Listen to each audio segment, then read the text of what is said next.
U72 Hindi अध्याय 711 प्रस्थान _1 आधा सकारात्मक और आधा अजीब। ट्रूमैन सीटू को लगा कि उसने गलत पढ़ा है, इसलिए वह पलकें झपकाए बिना नहीं रह सका। जब उसने दोबारा देखा तो मोहुआ हमेशा की तरह आज्ञाकारी और मनमोहक दिखाई दिया, थोड़ी उलझन के साथ, और कोई और असामान्यता नहीं दिखाई दी। यहाँ वास्तव में क्या हो रहा है?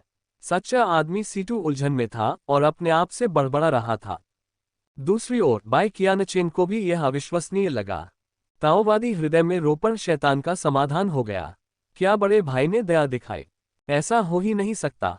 बाई कियानचेन खुद को रोक नहीं पाए और पूछा, मोहुआ, क्या अब तुम ठीक हो? मोहुआ ने सिर हिलाया, चाचा, मैं ठीक हूँ। भीड़ ने एक दूसरे को देखा, फिर एक पंख वाले अमर ने पूछा, युवा मित्र, क्या तुमने किसी अजीब आभा वाले ताओवादी को देखा है? मैंने किया है, मोहुआ ने सच्चाई से उत्तर दिया। भीड़ का दिल ठंडा पड़ गया। फिर किसी ने पूछा, वो ताओवादी अब कहाँ है? वह चला गया, मोहुआ ने कहा। भीड़ दंग रह गई। वह चला गया? हाँ, मोहुआ ने सिर हिलाया, गुरु ने मुझे ध्यान तकनीक सिखाई है। जब बुरे विचार शरीर पर आक्रमण करते हैं तो शांति से ध्यान करने से स्वयं पर विजय प्राप्त की जा सकती है और बुरे विचारों को दबाकर हृदय की रक्षा की जा सकती है। मैंने कुछ देर ध्यान किया और वह ताओवादी, मोहुआ ने लगभग अंकल कहना छोड़ दिया, लेकिन खुद को सुधारते हुए कहा, उस ताओवादी ने देखा कि मेरा ताओवादी हृदय दृढ़ और अभेद्य है। वह चला गया। पंख वाले किसानों का समूह ऐसे सुन रहा था जैसे कोई काल्पनिक कहानी सुन रहा हो। ताओवादी हृदय में शैतान का रोपण। क्या इसका समाधान इस प्रकार है? फिर भी उनके सामने खड़े युवा साधक की दृष्टि स्पष्ट थी और विचार सुसंगत थे, जो स्पष्ट रूप से राक्षसी विचार के नियंत्रण से मुक्त थे। ध्यान तकनीक हो। पंख वाले अमर प्राणी उत्सुक हो गए। क्या ये भी श्रीमान जुआंग का कोई जादू हो सकता है? वे पूछना चाहते थे, लेकिन ऐसे मामलों के बारे में पूछताछ करना कुछ अनुचित था। हालांकि ट्रूमैन सीटू भौहें चढ़ा रहा था। बाई कियानचेन और भी अधिक चौंक गई। दूसरों को शायद पता न हो, लेकिन चूंकि वह श्री जुआंग के ही संप्रदाय से थी, इसलिए उन्हें अच्छी तरह पता था कि ध्यान तकनीक का इस्तेमाल किस लिए किया जाता है। इसका उद्देश्य मन को शांत करना, हृदय को अनुशासित करना और बिखरे हुए विचारों को त्यागना है। इससे दिव्य अनुभूति भी बहाल हो सकती है। लेकिन ये कहना कि यह स्वयं पर विजय प्राप्त कर सकता है और हृदय की रक्षा कर सकता है, ताओवादी हृदय में शैतान को दूर कर सकता है, स्पष्ट रूप से बकवास था। बाई कियानचेन ने मोहुआ पर नजर डाली।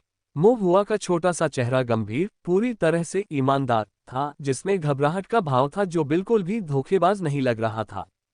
इससे बाई कियानचेन को खुद पर संदेह हुआ। शायद उसने अच्छी तरह से नहीं सीखा था या सही बात नहीं सीखी थी। क्या ध्यान तकनीक में गहन ज्ञान था? बाई कियानचेन हैरान थी। लेकिन कोई बात नहीं, मोहुआ का सुरक्षित और स्वस्थ होना अच्छी बात थी। सभी ने भी राहत की सांस ली। यदि उनके पास वास्तव में कोई विकल्प नहीं होता तो वे एक युवा किसान को उसकी किशोरावस्था में नुकसान नहीं पहुंचाना चाहते। इसके अलावा इस युवा किसान को कुछ विशेष दर्जा प्राप्त था। फिर भी वे कुछ हद तक चिंतित थे। उन्हें डर था कि मोहुआ में राक्षस विचार समाप्त नहीं हुआ है और राक्षस बीज निष्क्रिय पड़ा है। अचानक उसका दिमाग भ्रष्ट कर रहा है, और अगर वह पागल हो गया तो उन्हें उसे एक कमरे में बंद करना होगा और कुछ समय के लिए उसका निरीक्षण करना होगा। कई दिनों के बाद मोहुआ सामान्य हो गया और उसमें कोई अजीब राक्षसी कीवी नहीं दिखी। तभी सभी ने सचमुच आराम किया और मोहुआ को बाहर जाने दिया। केवल सच्चा आदमी सीटू कभी कभी मोहुआ को सोच विचार कर देखता था। उसकी निगाहों में चिंता की झलक होती थी। वह मोहुआ की आंखों में उस दिन देखी गई झलक को नहीं भूल सका। वे आंखें जो आधी साफ और आधी अजीब थीं, फिर भी विचित्र रूप से स्वाभाविक थीं, कुछ हद तक अथाह थीं। स्पष्टता अभी भी स्वीकार्य थी, लेकिन यह विचित्रता, जितना अधिक उसने गौर किया उतना ही यह गुई ताओ के लोगों से मिलती जुलती थी। उसे हमेशा डर लगा रहता था कि एक दिन मोहुआ की दिव्य चेतना में अचानक परिवर्तन आ जाएगा, उसकी पुतलियां काली पड़ जाएंगी और वह गुई ताओ के लोगों के एक छोटे संस्करण में बदल जाएगा। सौभाग्य से इसके बाद मोहुआ हमेशा की तरह दिखाई दिया और उसमें कोई असामान्यता नहीं दिखी। और इस प्रकार ट्रूमैन सीटू को अंततः मानसिक शांति मिल गई। और इसके साथ ही गुई ताओ के लोगों का मामला समाप्त हो गया तथा वह अध्याय समाप्त हो गया। रहस्यमय स्वर्ग महान संरचना का खुलासा हो चुका था और मोहुआ की स्वर्ग ज्ञान जुए की साधना में बाधा टूट चुकी थी। अब वह अपने फाउंडेशन की स्थापना पर विचार कर सकता था।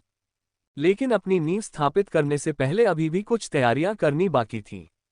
उसे कुछ समय के लिए अपने मेरिडियन और क्यूई सागर का पोषण करने, बाद में उपयोग के लिए कुछ गोलियां खरीदने, आत्मा पत्थर तैयार करने और सबसे महत्वपूर्ण बात, शेष बचे गुई ताओ विचारों को पूरी तरह से परिष्कृत करने की आवश्यकता थी। ये सुनिश्चित करना था कि हृदय और शरीर एक हों, दोषरहित हों, अन्यथा वह सहज महसूस नहीं करेगा। हालांकि अन्य किसान पहले ही चले जाएंगे। पंख वाले व्यक्तियों का समूह, ताओवादी दरबार की विभिन्न कबीले शक्तियां, साथ ही बाई कियानचेन मो हुआ के लिए फाउंडेशन की स्थापना एक बड़ी घटना थी।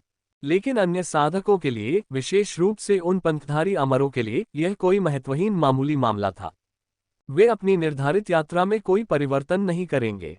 किसी को परवाह नहीं थी कि मो हुआ जैसे छोटे क्यूई शोधन साधक ने अपनी नींव स्थापित की या नहीं। अगले दिनों में पंख वाले आमर एक के बाद एक चले गए। 3 दिन बाद श्री जुआंग को बाई परिवार के पास भेजा जाना था। मो हुआ ने तब अस्थायी रूप से अपने फाउंडेशन की स्थापना को अलग रख दिया। उसे डर था कि वह अपने मालिक को फिर कभी नहीं देख पाएगा, इसलिए वह पिछले कुछ दिनों से हर दिन श्री जुआंग के पास ही रहता था। कभी वसंत की हवा की तरह कोमल स्वामी अब वहां ठंडा और स्थिर पड़ा था। मो हुआ का दिल दुख गया। वह कितनी कामना करता था कि उसका स्वामी अपनी आंखें खोले और उसे एक बार फिर देखे, उससे बात करे, लेकिन उसकी सारी इच्छाएं व्यर्थ थीं। कभी कभी जब मो हुआ थक जाता तो वह उसके पास लेट जाता और सो जाता। हमेशा जलते हुए दीपक की मंद रोशनी, उसकी गर्म आभा उस पर पड़ रही थी। ऐसा लग रहा था जैसे कोई उसे सांत्वना दे रहा हो, लेकिन मो हुआ अनजान था। उस दिन जब मो हुआ सो रहा था, उसने धुंधली अवस्था में आवाजें सुनी। ये ट्रूमैन सीटू और अंकल बाय थे। शायद ये सोचकर कि मो हुआ सो रहा है, उन्होंने उसे नजरअंदाज नहीं किया। क्या उसे बचाया जा सकता है? यह मुश्किल है। इस बुजुर्ग आवाज को सुनकर मो हुआ को पता चला कि यह ट्रूमैन सीटू था। कटे हुए स्वर्गीय रहस्यों के अलावा उसका शरीर क्यूई सागर टूट गया, चेतना का सागर समाप्त हो गया, ताओवादी हड्डियां निकाल ली गईं और तलवार क्यूई द्वारा जीवन रक्त जला दिया गया। क्षतिपूर्ति का कोई तरीका नहीं है। भले ही भविष्य में कुछ ऐसे खजाने मौजूद हों जो इस शरीर की मरम्मत कर सकें, ये तो केवल पहला कदम है। दिव्य इंद्रिय सबसे अधिक कष्टकारी है। इसमें स्वर्गीय रहस्य और कर्म शामिल हैं। बाय कियानचेन का चेहरा पीला पड़ गया। क्या सचमुच इसकी जरा भी संभावना नहीं है? सच्चे मन से सीटू ने सिर हिलाया। ये बातें तो अमर हो जाने जैसी हैं। क्या अमर होने का कोई अवसर है? जरूर, लेकिन विशाल 9 राज्यों में असंख्य जीवों के बीच हजारों वर्षों से कोई भी अमरता प्राप्त नहीं कर पाया है। एक संभावना है, लेकिन यह इतनी दूर है कि यह लगभग वैसा ही है जैसे कोई संभावना न हो। बाय कियानचेन ने आह भरी। ट्रूमैन सीटू ने कुछ सलाह देने से पहले एक पल के लिए हिचकिचाहट दिखाई। ट्रूमैन बाय, मैं जो कहने जा रहा हूं शायद आप सुनना पसंद न करें। बाय कियानचेन चौंकी। कृपया बोलें, वरिष्ठ। ट्रूमैन सीटू ने अपने शब्दों को मापा। अब मिस्टर जुआंग की मृत्यु हो गई है। ट्रूमैन सीटू यही रुक गया। उसे लगा कि यह बिल्कुल सही नहीं था।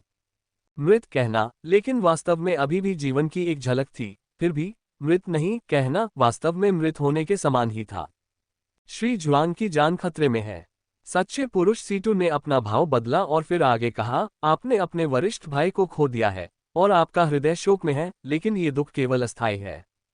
आप मिस्टर जुआंग को बचाना चाहते हैं, लेकिन ये भावना, ये भी बस एक पल के लिए है। जैसे जैसे समय बीतता जाएगा, भावनाएं फीकी पड़ जाएंगी। सच्चे आदमी सीटू ने गहरी सांस ली, जैसे कोई व्यक्ति इन सब से गुजर चुका हो। साधक लंबी आयु जीते हैं और यह क्षणभंगुर समय सभी पछतावों और पीड़ाओं को मिटाने के लिए पर्याप्त होता है। लोग तब तक जीते रहते हैं जब तक वे सुन्न नहीं हो जाते, और ऐसा कुछ भी नहीं बचता जिसे वे छोड़ न सकें। तो सच्चे मान सीटू ने आह भरी। सच्चे मान बाय, तुम्हें अभी भी खुद को साधना चाहिए, अपने मामलों का ध्यान रखना चाहिए और बाकी लोगों के पीछे जबरदस्ती नहीं पड़ना चाहिए। बाय कियानचेन कुछ हद तक चुप थी। वह जानती थी कि ट्रूमैन सीटू सही था। अपने जीवन में उसने भी पछतावा और दर्द महसूस किया था और सोचा था कि जीवन से चिपके रहना उचित नहीं है, लेकिन जब तक वह वर्षों तक दृढ़ रही और उस सीमा को पार कर गई। जैसे जैसे समय बीतता गया, एक समय का तीव्र दर्द और असफलताएं फीकी पड़ गईं। ठीक हो चुके निशानों की तरह भद्दे लगते थे, लेकिन अब दर्दनाक नहीं थे। बिल्कुल अपने बड़े भाई की तरह। अब उसका दिल दुख रहा था, लेकिन समय के साथ शायद वह भी सुन्न हो जाएगी और भूल जाएगी। बाई कियानचेंग ने अपने होंठ भींचे, क्या होगा अगर मैं उसे बचाने पर जोर दूं? सच्चे आदमी सीटू ने भौहें चढ़ाईं, तब तो बहुत मुश्किल हो जाएगी। श्री जुआंग का कर्म बहुत बड़ा है, उनके बहुत सारे दुश्मन हैं और उनके हित आपस में गुंथे हुए हैं। इस दुनिया में कितने लोग मिस्टर जुआंग को मरना चाहते हैं। न तो ताओवादी दरबार और न ही दानव संप्रदाय शायद उन्हें बचाना चाहेंगे। यदि आप उसे बचाने की कोशिश करेंगे तो आपको अंतहीन बाधाओं का सामना करना पड़ेगा। मृतकों को पुनर्जीवित करना बहुत कठिन है, इसके लिए आपको ढेर सारे आत्मिक पत्थरों और आध्यात्मिक वस्तुओं की आवश्यकता होती है, और उससे भी जरूरी दृढ़ और अटूट दृढ़ संकल्प की। इस रास्ते में आपको पीड़ा और दर्द का सामना करना पड़ेगा, साथ ही निरंतर आशा और निराशा भी रहेगी। इसे सहना बहुत मुश्किल है। अपने मूल इरादे के प्रति सच्चे बने रहने और दृढ़ रहने के लिए एक अत्यंत दृढ़तावादी हृदय की आवश्यकता होती है। और यह भी पर्याप्त नहीं है। यदि शरीर पुनर्जीवित भी हो जाए, यदि स्वर्गीय रहस्य मर गया हो, तो भी वह जीवित नहीं रह सकता। किसी व्यक्ति के पास जीवन और मृत्यु के महान दांव से ओतप्रोत एक संरचना होनी चाहिए, ताकि संभवतः श्री जुआंग के खोए हुए स्वर्गीय रहस्य को सुधारा जा सके और उसे जीवन की एक झलक के साथ बदला जा सके। यिन और यांग को गुप्त रूप से बदलना, सृष्टि पर कब्जा करना, जीवन और मृत्यु को उल्टना। ऐसे संरचना आरेख अत्यंत गहन, अत्यंत शक्तिशाली और अत्यंत प्राचीन है, जो अधिकांशतः प्राचीन ताओवादी स्थलों या विलुप्त साधकों के निषिद्ध क्षेत्रों में नष्ट हो गए हैं। आपको संरचना आरेख कहाँ मिलेगा? भले ही आपके पास एक फॉर्मेशन डायग्राम हो, इसे कौन सीख सकता है? सीखने योग्य नहीं। भले ही इसे सीखा गया हो, लेकिन वास्तव में इसका निर्माण करने की क्षमता किसके पास है? सच्चे मनुष्य सीटू की भौहें कसकर सिकुड़ी हुई थीं और वही ईमानदारी से विलाप कर रहा था। आम लोग अक्सर कहते हैं कि निर्माण विशाल और गहन है, लेकिन हम में से केवल वही लोग जो वास्तव में निर्माण के अपने अध्ययन में गहराई से उतरते हैं, वास्तव में समझ पाते हैं कि यह कितना विशाल और गहन है। पहाड़ों के परे पहाड़ हैं, आसमान के परे आसमान है, लेकिन उन आसमानों से परे अभी भी अगम्य स्वर्ग हैं। इस दुनिया में कुछ संरचनाएं इतनी जटिल और अत्यंत कठोर हैं कि उन्हें मनुष्यों के लिए सीखना संभव नहीं है। ट्रू मैन सीटू के वृद्ध चेहरे पर भी निराशा की झलक उभर आए। अल्पविराम। बाई कियानचेंग भी भयभीत दिख रही थी, लेकिन एक पल की चुप्पी के बाद उसने फिर भी अपने दांत भींच लिए और हठपूर्वक कहा, मैं हार नहीं मानूंगा। सच्चे आदमी सीटू ने आह भरी और सिर हिलाया। चाहे वह सचमुच हार मान ले या नहीं, उसने वह सब कह दिया जो उसे कहना था और अब वह आगे कुछ नहीं बोलेगा। मुंह हुआ, जो एक तरफ लेटा हुआ था, उसने सब कुछ सुन लिया था। यिन और यांग को गुप्त रूप से बदलना, सृष्टि पर कब्जा करना, जीवन और मृत्यु को उल्टना। उसने ये वाक्य अपने हृदय में याद कर लिया। जैसे ही आकाश धीरे धीरे हल्का होने लगा, ट्रू मैन सीटू और चाचा मास्टर ने मामलों पर चर्चा समाप्त की और चले गए। मुंह हुआ ने अपनी आंखें खोली और धीरे से उठकर बैठ गया। उसने एक बार फिर श्री जुआंग की ओर देखा, अपने स्वामी के स्वरूप को याद किया और एक गुप्त निर्णय लिया। यदि अन्य लोग मेरे स्वामी को नहीं बचा सकते तो मैं उन्हें बचाऊंगा। यदि अन्य लोग फॉर्मेशन नहीं सीख सकते तो मैं इससे सीखूंगा। भले ही इस दुनिया में हर कोई मेरे स्वामी को मरते देखना चाहे, मैं ये सुनिश्चित करूंगा कि मेरे स्वामी पुनर्जीवित हो जाएं और अच्छी तरह से जीवन जिएं। मुंह हुआ का युवा चेहरा गंभीर था, उसकी निगाहें दृढ़ थीं, क्योंकि उसने इस प्रतिज्ञा को अपने ताओवादी हृदय में गहराई से उकेरा था। उगते हुए सूर्य ने अपना प्रकाश गुरु और शिष्य पर डाला। मुंह हुआ ने धीरे से कहा, मालिक, आप बस थोड़ी देर सो जाए। जब समय आएगा मैं तुम्हें फोन करूंगा। अल्पविराम। 3 दिन बाद बाई कियानचेंग जाने वाला था। उसे श्री जुआंग को, जो कर्म और जीवन या मृत्यु के बीच की पतली रेखा में फंसे हुए थे, ले जाना था, और साथ ही बाई जिशिंग और बाई जिक्सी को बाई परिवार में वापस लाना था। बाई जिक्सी ने दृढ़ दृष्टि से बाई कियानचेंग की ओर देखा। माँ, मैं छोटे भाई को बाई परिवार में वापस ले जाना चाहता हूँ। बाई जिशिंग ने भी सिर हिलाया। माँ, कृपया मुहुआ को अपने साथ वापस ले जाए। बाई कियानचेंग की अभिव्यक्ति कुछ उदासीन थी। क्यों? बाई जिक्सी की नजरें उलझी हुई थीं और उसका दिल भावनाओं से भारी था जिसे वह समझ नहीं पा रही थी। मैंने मास्टर से छोटे भाई का अच्छे से ख्याल रखने का वादा किया है। हम। बाई जिशिंग ने भी सिर हिलाया। उन्होंने गुरुदेव का नाम पुकारा, इस आशा में कि उनकी माँ उनकी बात सुनेगी। लेकिन बाई कियानचेंग ने अपना सिर हिलाया। आप वास्तव में उसकी देखभाल कैसे करेगी? वे दोनों अचंभित रह गए। बाई कियानचेंग ने आगे कहा, एक बार बाई परिवार में आने के बाद अगर उसे किसी खतरे का सामना करना पड़ा तो उसकी रक्षा कौन करेगा? आप। सिर्फ क्यूई शोधन से तुम क्या कर सकते हो? अगर तुम आधार स्थापना तक पहुंच भी गए तो क्या? द्वितीय श्रेणी साधना जगत में एक आधार स्थापना साधक हवाओं को नियंत्रित कर सकता है और वर्षा को बुला सकता है, लेकिन बाई परिवार में एकमात्र आधार स्थापना साधक आप वास्तव में किसकी रक्षा कर सकते हैं? बाई कियानचेंग ने दोनों बच्चों को देखा, उनका दिल उनके लिए तड़प रहा था, फिर भी उन्होंने अपनी बातों में कोई मीठापन नहीं दिखाया। और तो और, तुम बाई परिवार के वंशज हो, तुम्हें बाई परिवार पर भरोसा है, खुद पर नहीं। तुम उसकी रक्षा करना चाहते हो, लेकिन क्या होगा अगर एक दिन बाई परिवार उसे नुकसान पहुंचाना चाहता है? तुम क्या करोगे? तुम क्या कर सकते हो? क्या तुम कबीले की अवहेलना कर सकते हो?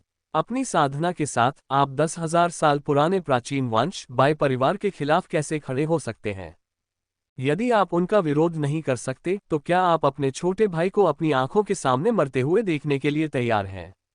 बाई कियानचेन के शब्द बर्फीले, ठंडे और यथार्थवादी थे। बाई जिक्सी और अन्य लोगों के चेहरे पीले पड़ गए, उन्होंने अपने सिर नीचे झुका लिए, अपनी मुट्ठियां कसकर भींच ली, लेकिन उन्हें कहने के लिए कोई शब्द नहीं मिल रहा था। वे किसी भी चीज की रक्षा नहीं कर सके, न तो मास्टर और न ही उनके छोटे कनिष्ठ भाई। बाई कियानचेन ने दोनों बच्चों की ओर देखा, उसकी निगाहें थोड़ी नर्म हो गईं और उसका स्वर थोड़ा अधिक कोमल हो गया। अंततः साधकों को अपनी साधना पर ही निर्भर रहना होगा। मैं जानता हूं कि साथी शिष्यों के रूप में आप लोगों में एक दूसरे के लिए गहरी भावनाएं हैं, लेकिन उस बच्चे मोहुआ को बाई परिवार में वापस लाना उसकी मदद नहीं कर रहा है, बल्कि उसे नुकसान पहुंचा रहा है। बाई परिवार बहुत विशाल है, इसका कर्म बहुत गहरा है, ये बहुत जटिल भी है। बाई जिक्सी ने कांपती आवाज में कहा, माँ तो। बाई कियानचेंग एक पल के लिए हिचकिचाई, फिर धीरे से अपना हाथ बढ़ाया और बाई जिक्सी के सिर को छुआ और आह भरते हुए बोली, जाओ। अपने छोटे भाई को भूल जाना ही सबसे अच्छी सुरक्षा है जो आप उसे दे सकते हैं। अल्पविराम। छोटे बड़े भाई और बड़ी बहन जा रहे थे। वे लियुआन शहर जा रहे थे, जहां से वे फ्लाइंग क्लाउड फेरी लेकर दाली माउंटेन राज्य की सीमा से बाहर निकलेंगे। मोहुआ उन्हें विदा करने आया। यह उनका लियुआन शहर में पहली बार आना और क्लाउड फेरी का सामना करना था। क्लाउड फेरी बहुत बड़ी और अलंकृत थी। फेरी बंदरगाह पर खड़ी थी, मानो आकाश में पंख फैलाए एक विशाल कुन मछली हो। कहा जाता था कि एक बार उड़ान भरते ही यह बादलों के समुद्र में एक विशाल जहाज की तरह लगती थी, जिसकी गति अविश्वसनीय थी और जो राज्य की सीमाओं को पार करने में सक्षम थी। क्लाउड फेरी का सिद्धांत आध्यात्मिक ऊर्जा के प्रवाह का उपयोग करने और बादलों के बीच ऊपर उठने पर आधारित प्रतीत होता है। मोहुआ बहुत उत्सुक था, लेकिन आसन प्रस्थान के कारण उसका मूड कुछ उदास था और वह क्लाउड फेरी का अध्ययन करने के मूड में नहीं था। बाई जिशेन को चिंता थी कि मोहुआ दुखी है और वह लगातार बड़बड़ाता रहा। उन्होंने कियान राज्य के प्रसिद्ध आकर्षणों के बारे में बताया, जैसे कुछ आकाश को छूने वाले ताओवादी निर्माण, प्राचीन वातावरणीय मंदिर और मठ, लटकता हुआ तलवार क्यू झरना, बाई परिवार के प्राचीन मंडप, 3 स्पष्ट आत्मा पर्वत और कई अन्य। मोहुआ ने बड़ी दिलचस्पी से सुना। बाई जिशेन ने मोहुआ से ये भी कहा कि वह किसी दिन बाई परिवार से मिलने अवश्य जाए, लेकिन उन्होंने उसे चेतावनी दी कि जाने से पहले वह अपनी साधना में सुधार कर ले। बाई परिवार में कई खलनायक थे जो उसे नुकसान पहुंचा सकते थे। मोहुआ ने बाई जिशेन को एक उपहार दिया, एक महान ड्रैगन जिसे स्पिरिट पिवट फॉर्मेशन द्वारा नियंत्रित किया जाता है, जो पहले की तुलना में अब रेंगने वाला सरीसृप नहीं है। मोहुआ ने उसमें 2 पंख लगा दिए और उन्हें फड़फड़ाकर वह जमीन से ऊपर उठ सकता था। हालांकि वह ऊंचा उड़ नहीं सकता था, लेकिन जमीन पर रेंगने से कहीं बेहतर था। लेकिन पंख जोड़ने से ये थोड़ा बदसूरत लगने लगा। मोहुआ ने यह भी वादा किया, जब मैं संरचनाओं के बारे में अधिक जान लूंगा तो मैं तुम्हारे लिए एक ड्रैगन बनाऊंगा जो बिना पंखों के उड़ सकता है। बाई जिशेन बहुत खुश हुआ और फिर मोहुआ से पूछा, वह तकनीक जो मैंने तुम्हें सिखाई थी, क्या तुम उसका अभ्यास कर रहे हो? मोहुआ चौंका, कौन सी तकनीक? बाई जिशेन दुखी दिखे और हर शब्द का उच्चारण करते हुए बोले, उड़ रहा है। ड्रैगन, अंदर, आकाश। मोहुआ को वह चाल याद आ गई जो बाई जिशेन ने खुद बनाई थी, आकाश में छलांग लगाना, एक मुद्रा बनाना, फिर एक लंबा भाला चलाना और उस भाले की तकनीक के साथ स्वर्ग से नीचे उतरना। मोहुआ को थोड़ी शर्मिंदगी महसूस हुई, वह, क्या मैं इसे नहीं सीख सकता? यह विशुद्ध रूप से दिखावटी गतिविधियों का एक क्रम है जो पूरी तरह से बेकार है। बिल्कुल नहीं, बाई जिशिंग ने जोर देकर कहा, यह एक चाल है जो मैंने खुद बनाई है, और मैं सिर्फ तुम्हें सिखा रहा हूं। पूरी दुनिया में सिर्फ हम दोनों भाई ही इसे जानते होंगे। तुम्हें इसे अच्छी तरह सीखना होगा। मोहुआ ने असहाय होकर कहा, ठीक है। बाई जिशिंग ने मोहुआ को सहमत होते देखा और संतुष्टि में सिर हिलाया, फिर उसे कुछ याद आया और वह थोड़ा उदास हो गया। मैं पहले अंकल मो और आंटी लियू से मिलने तोंगशियान शहर वापस जाना चाहता था, लेकिन अब मैं वहां नहीं जा सकता। कियान राज्य इतनी दूर है कि मुझे नहीं पता कि फिर कभी मौका मिलेगा या नहीं। आंटी लियू का खाना बहुत स्वादिष्ट होता है। बाई जिशिंग को टोंगजियान शहर में बिताए बेफिक्र और अच्छे दिनों की बहुत याद आती थी। मोहुआ ने उसे सांत्वना दी, एक मौका मिलेगा। बाई जिशिंग थोड़ा उत्साहित हुआ और सिर हिलाया। कुछ देर सोचने के बाद मोहुआ ने पूछा, छोटी बहन के बारे में क्या? इतने रास्ते में उसने छोटी बहन को नहीं देखा था। बाई जिशिंग ने रुककर आह भरी और कहा, वह पहले चाहती थी कि तुम भी बाई परिवार के पास जाओ, लेकिन अब जब तुम नहीं जा सकते तो वह तुम्हारा सामना करने में थोड़ी शर्मिंदा महसूस कर सकती है। इसमें शर्मिंदा होने की क्या बात है? मोहुआ ने धीमी आवाज में कहा, क्या छोटी बहन गुस्सा कर रही है? बाई जिशिंग ने एक पल सोचा और सिर हिलाया, मुझे लगता है कि। लेकिन वह जानता था कि शायद ऐसा नहीं था। जब से उसने माँ की बातें सुनी थीं, जिक्सी ने खुद को अपने कमरे में बंद कर लिया था, किसी से नहीं मिल रही थी, मानो उसे डर हो कि मोहुआ से दोबारा मिलने पर उसका दिल दुख जाएगा। बाई जिशिंग को कुछ समझ नहीं आया और उसने अपना सिर हिला दिया। बिछड़ने के बाद दुखी होना सामान्य बात है। यही कारण है कि हमें एक दूसरे से अधिक मिलना चाहिए। इस तरह बाई जिशिंग मोहुआ से काफी देर तक बातें किए बिना नहीं रह सका, जब तक कि किसी ने उन्हें ये कहकर प्रेरित नहीं किया कि क्लाउड फेरी रवाना होने वाली है। तभी उसने मोहुआ को विदाई दी और फेरी पर चढ़ते हुए 3 कदम पीछे मुड़कर देखा। हम सचमुच अब अलग हो रहे हैं। क्लाउड फेरी में प्रवेश करने से ठीक पहले बाई जिशिंग की आंखों में अचानक थोड़ी तकलीफ महसूस हुई। दिन रात साथ बिताए पल, तीनों साथी शिष्यों का हंसना खेलना, झगड़ना और शोर मचाना, सब कुछ उसके हृदय में उतर आया। बाई जिशिंग ने अपने आंसुओं को रोकने की बहुत कोशिश की, मोहुआ पर एक आखिरी नजर डाली और अपने छोटे भाई की छवि को स्मृति में बसा लिया। फिर वह क्लाउड फेरी के विशाल विस्तार में कदम रख दिया।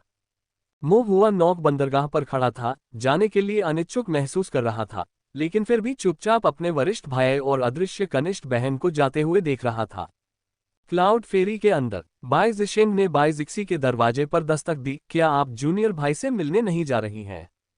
कमरे के अंदर सन्नाटा था। अगर आप उसे नहीं देखेंगे तो शायद आप उसे फिर कभी नहीं देख पाएंगे। उसके इतना कहने के बावजूद भी दरवाजे के पीछे से कोई प्रतिक्रिया नहीं आई। बाई जिशिंग ने असहायता से अपना सिर हिलाया, अपने छोटे भाई द्वारा उसे विदाई उपहार के रूप में दिए गए बड़े ड्रैगन को पकड़ लिया और जाने के लिए मुड़ गया। कमरे में बाई जिक्सी चुपचाप बैठी थी, उसकी गहरी पलकें कांप रही थीं, उसकी खूबसूरत आंखों में उदासी झलक रही थी। साफ धूप अंदर आ रही थी, उसके गाल थोड़े पीले पड़ गए थे, जिससे उसके मूल रूप से ठंडे और निर्दोष चेहरे में एक शोकाकुल सुंदरता आ गई थी।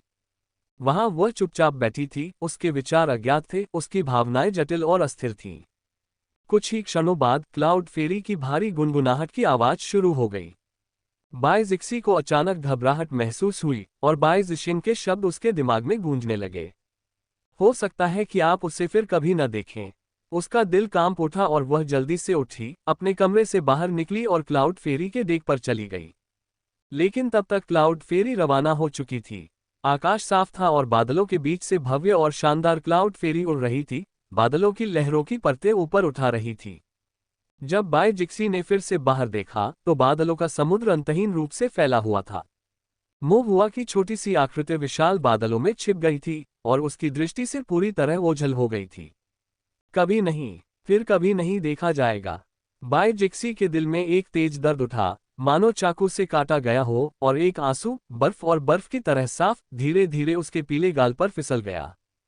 सफेद बादल बड़ी लहरों की तरह उमड़ पड़े और समुद्र की तरह बहते बादल क्लाउड फेरी को हवा के साथ बादलों के अंतहीन समुद्र में दूर दूर तक ले गए। महान दाओ असीम है, बादलों का समुद्र बीच में है। ये जुदाई, कौन जाने कब फिर मिलेंगे हम। छोटा भाई और छोटी बहन दोनों चले गए हैं। मोहुआ अकेला रह गया, बिना मास्टर के, बिना दादाजी गुई के, बिना छोटे भाई के और बिना छोटी बहन के। आगे का रास्ता अकेले ही तय करना था। कुछ समय तक खोया हुआ महसूस करने के बाद मोहुआ ने अपना उत्साह बढ़ाना शुरू कर दिया। उन्हें फाउंडेशन स्थापना की तैयारी शुरू करनी थी। इन क्रमिक उथल-पुथल से गुजरने के बाद मोहुआ को ये गहरी समझ प्राप्त हो गई थी कि साधना ही एक साधक का आधार है।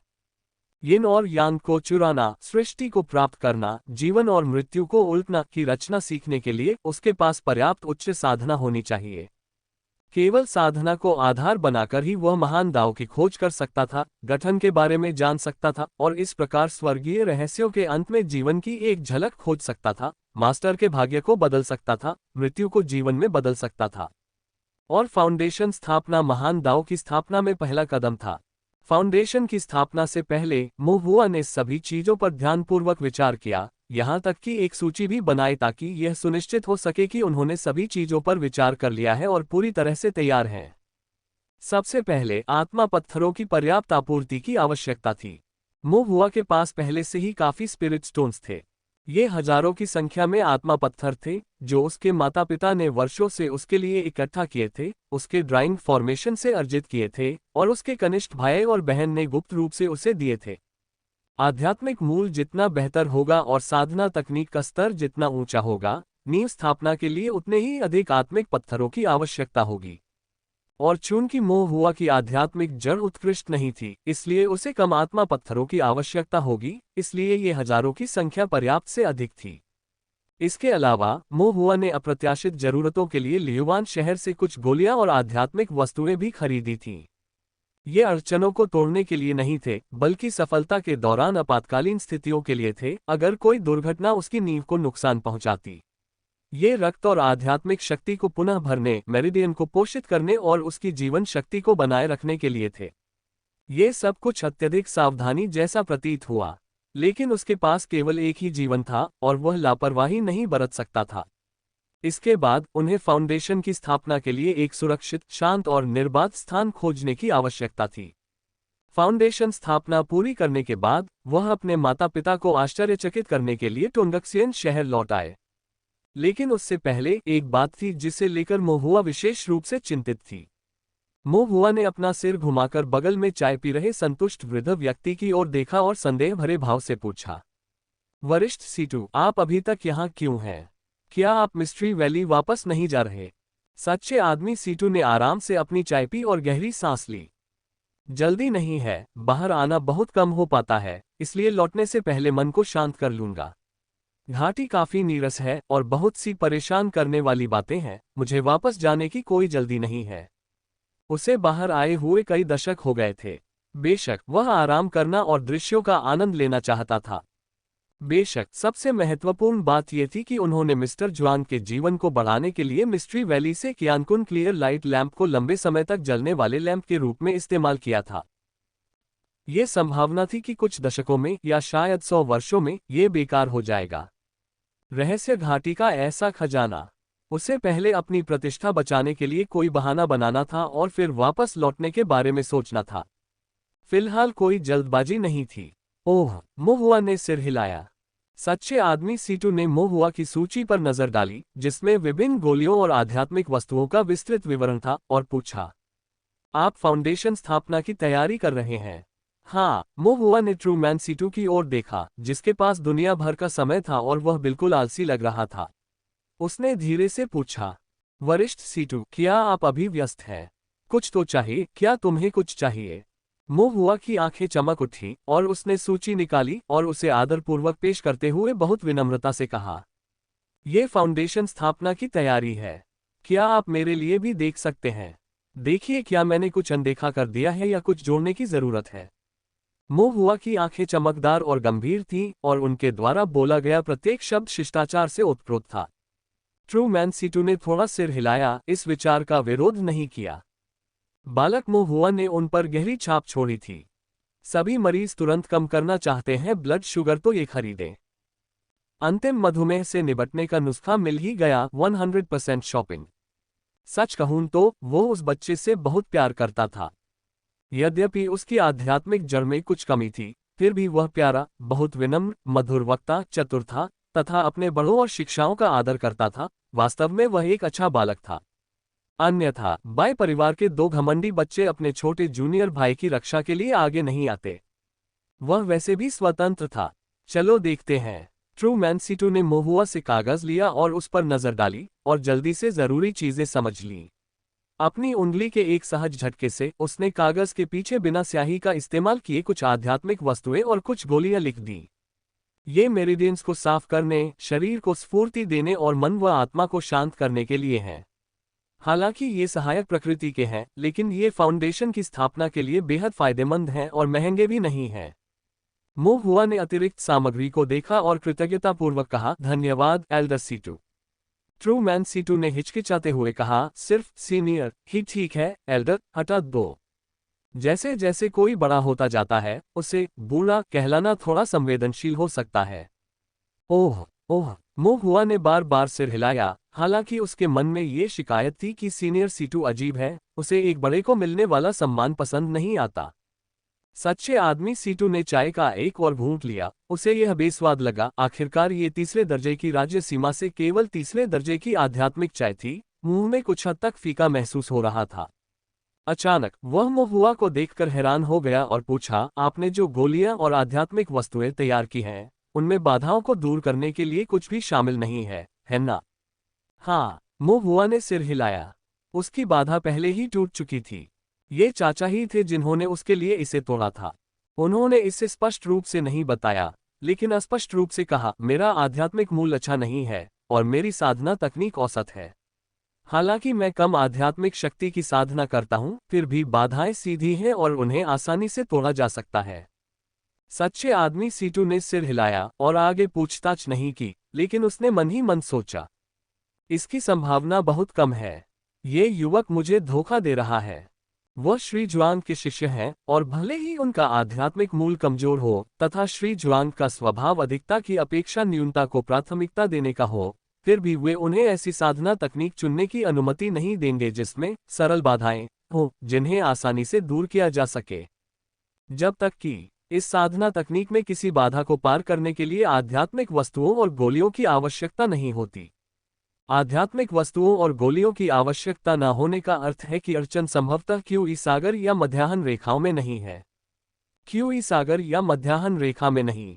ये और कहाँ हो सकता है? ये निश्चित रूप से दैवीय अर्थ में नहीं हो सकता। सच्चे मनुष्य सीटू को अचानक एक क्षण का बोध हुआ। वो पंथ परिवर्तन क्षेत्र का साधक था और मिस्ट्री वैली का मुख्य बुजुर्ग भी था। गणना में कुशल था। कई वर्षों तक जीवित रहने और बहुत कुछ अनुभव करने के बाद उसके दिमाग में एक बहुत ही अपरिचित और कुछ हद तक अस्पष्ट लेकिन हास्यास्पद शब्द उभरा। दिव्य ज्ञान दाव को सिद्ध करता है। दिव्य भावना दाव को सिद्ध करे। सच्चा आदमी सीटू चौंक गया और अचानक उसकी आंखें चौड़ी हो गईं। बिल्कुल नहीं। क्या वास्तव में कोई ऐसा महान महत्वाकांक्षी व्यक्ति हो सकता है जो दैवी ज्ञान का उपयोग कर, जिसे साधना तकनीकों द्वारा बढ़ाया नहीं जा सकता, ताओ को सिद्ध कर सके? ट्रू मैन सीटू ने मोहुआ पर नजर डाली। कमजोर आध्यात्मिक जड़, कमजोर रक्त क्यूई। श्री जुआंग ने ऐसा शिष्य क्यों अपनाया? स्वर्ग और पृथ्वी को आकार देने की श्री जुआंग की प्रतिभा के साथ वह इस शिष्य के लिए किस तरह के दांव मार की योजना बना रहे हैं? इसका एक ही उत्तर है, दैवी भावना दाव को प्रमाणित करती है। सच्चे मनुष्य सीटू को उस दिन मोहुआ से महसूस की गई तीव्र दिव्य अनुभूति भी याद आई, जो उसकी उम्र या क्षेत्र के किसी व्यक्ति से संबंधित नहीं थी। जितना अधिक वह इसके बारे में सोचता, यह उतना ही अधिक संभव प्रतीत होता। दिव्य ज्ञान दाव को सिद्ध कर रहा है। सत्यपुरुष सीटू हृदय में चकित हो गया। ट्रू मैन सीटू को आंखें फाड़े और बिना कोई प्रतिक्रिया दिए काफी देर तक स्तब्ध देखकर मोहुआ कुछ हैरान हुआ और चिंता व्यक्त की। वरिष्ठ, क्या बात है? क्या गरम चाय से आपका गला घुट गया? सच्चा आदमी सीटू अपने होश में आया, मोहुआ को देखा और चुपचाप अपने आप से सोचा, मुझे गरम चाय से घुटन नहीं हुई, मुझे तो तुम्हारे कारण झटका लगा। दैवी भावना दाव को सिद्ध करती है।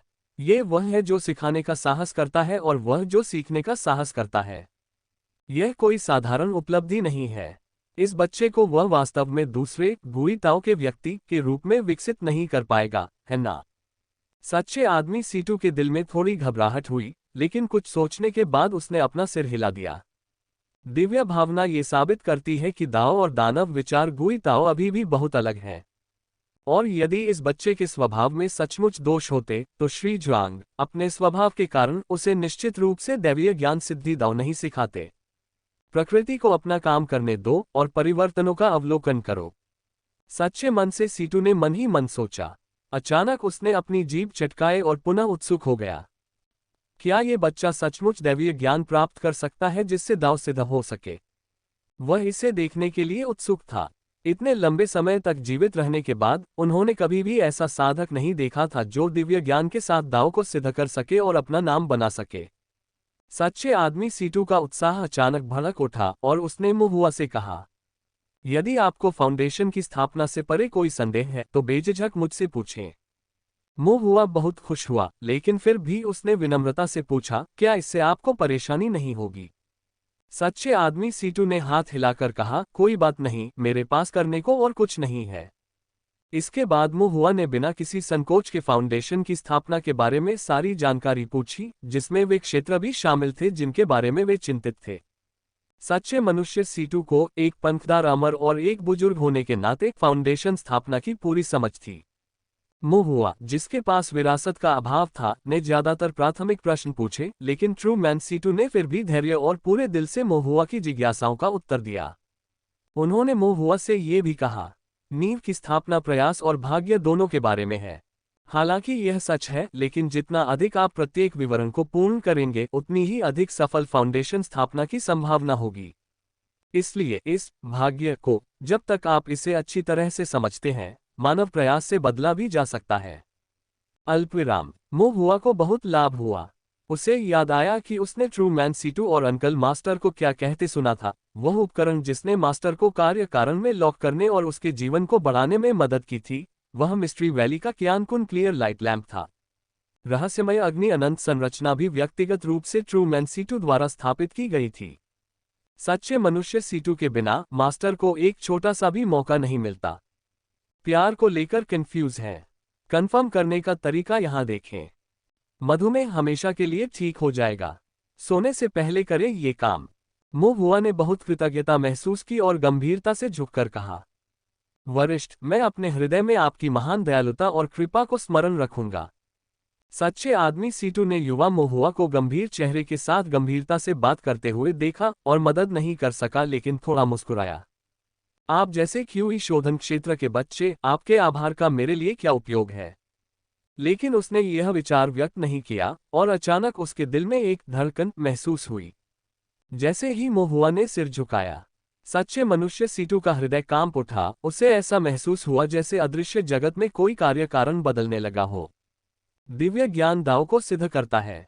ये सचमुच इतना रहस्यमय नहीं हो सकता, है न? सच्चे आदमी सीटू ने अपना मुंह खोला, लेकिन तुरंत ही उसने जो कहना चाहा उसे बदल दिया। अच्छा, बहुत अच्छा। दयालुता को याद रखना और उसका बदला चुकाना, यह एक अच्छा बच्चा है। वह ऊपर से तो उदासीन लग रहा था, लेकिन उसने दया को याद रखना और उसका बदला चुकाना शब्दों पर बहुत जोर दिया। उसे डर था कि मुहुआ ने इसे स्पष्ट रूप से नहीं सुना और वह उसे भूल जाएगी। इसके बाद जब भी मुहुआ को कोई संदेह होता तो वह ट्रू मैन सीटू से पूछता। ट्रू मैन सीटू ने प्रत्येक प्रश्न का उत्तर दिया। जब सभी संदेह दूर हो गए और सभी आवश्यक आध्यात्मिक वस्तुएं और गोलियां तैयार हो गईं, तो मुहुआ ने लियुवान शहर में एक किराए के गुफा आवास में आधिकारिक तौर पर फाउंडेशन स्थापना शुरू कर दी। गुफा का आवास विशाल, शांत और आलीशान था। यह ऐसा घर था जिसका किराया मुहुआ नहीं दे सकता था। गुफा आवास को विशेष रूप से ट्रू मैन सीटू द्वारा मुहुआ के फाउंडेशन स्थापना में उपयोग के लिए किराए पर लिया गया था। मुहुआ कुछ शर्मिंदा था। ट्रू मैन सीटू ने कठोर चेहरा बनाया, मैं आपका वरिष्ठ हूँ, एक महान पंख वाला अमर, मिस्ट्री वैली का मुख्य बुजुर्ग। ये छोटी सी बात मेरे प्रयासों में सबसे छोटी है। आप मेरे साथ विनम्र क्यों हो रहे हैं? धन्यवाद सीनियर, मुहुआ ने मुस्कुराते हुए कहा और अपने दिल में ट्रू मैन सीटू की दयालुता को चुपचाप महसूस किया। सच्चे आदमी सीटू ने संतुष्टि में सिर हिलाया, फिर कुछ सलाह दी। जहां तक फाउंडेशन की स्थापना की बात है तो ज्यादा कुछ कहने की जरूरत नहीं है, बस तैयार रहें। अगर सब कुछ ठीक रहा तो सब कुछ अपने आप ठीक हो जाएगा, अगर नहीं तो निराश न हो, आप फिर से कोशिश कर सकते हैं। सांसारिक परिवार के शिष्यों के लिए नींव की स्थापना कठिन नहीं है, चुनौती एक अच्छी ताओवादी नींव का निर्माण करना है। बहुत ही सामान्य बात है, ऐसा कुछ नहीं जो श्री ज्वांग करेंगे। जब तक कि इस साधना तकनीक में किसी बाधा को पार करने के लिए आध्यात्मिक वस्तुओं और गोलियों की आवश्यकता नहीं होती। आध्यात्मिक वस्तुओं और गोलियों की आवश्यकता न होने का अर्थ है कि अड़चन संभवतः क्यूई सागर या मध्याह्न रेखाओं में नहीं है। क्यूई सागर या मध्याह्न रेखा में नहीं। ये और कहाँ हो सकता है? ये निश्चित रूप से दैवीय अर्थ में नहीं हो सकता। सच्चे मनुष्य सीटू को अचानक एक क्षण का बोध हुआ।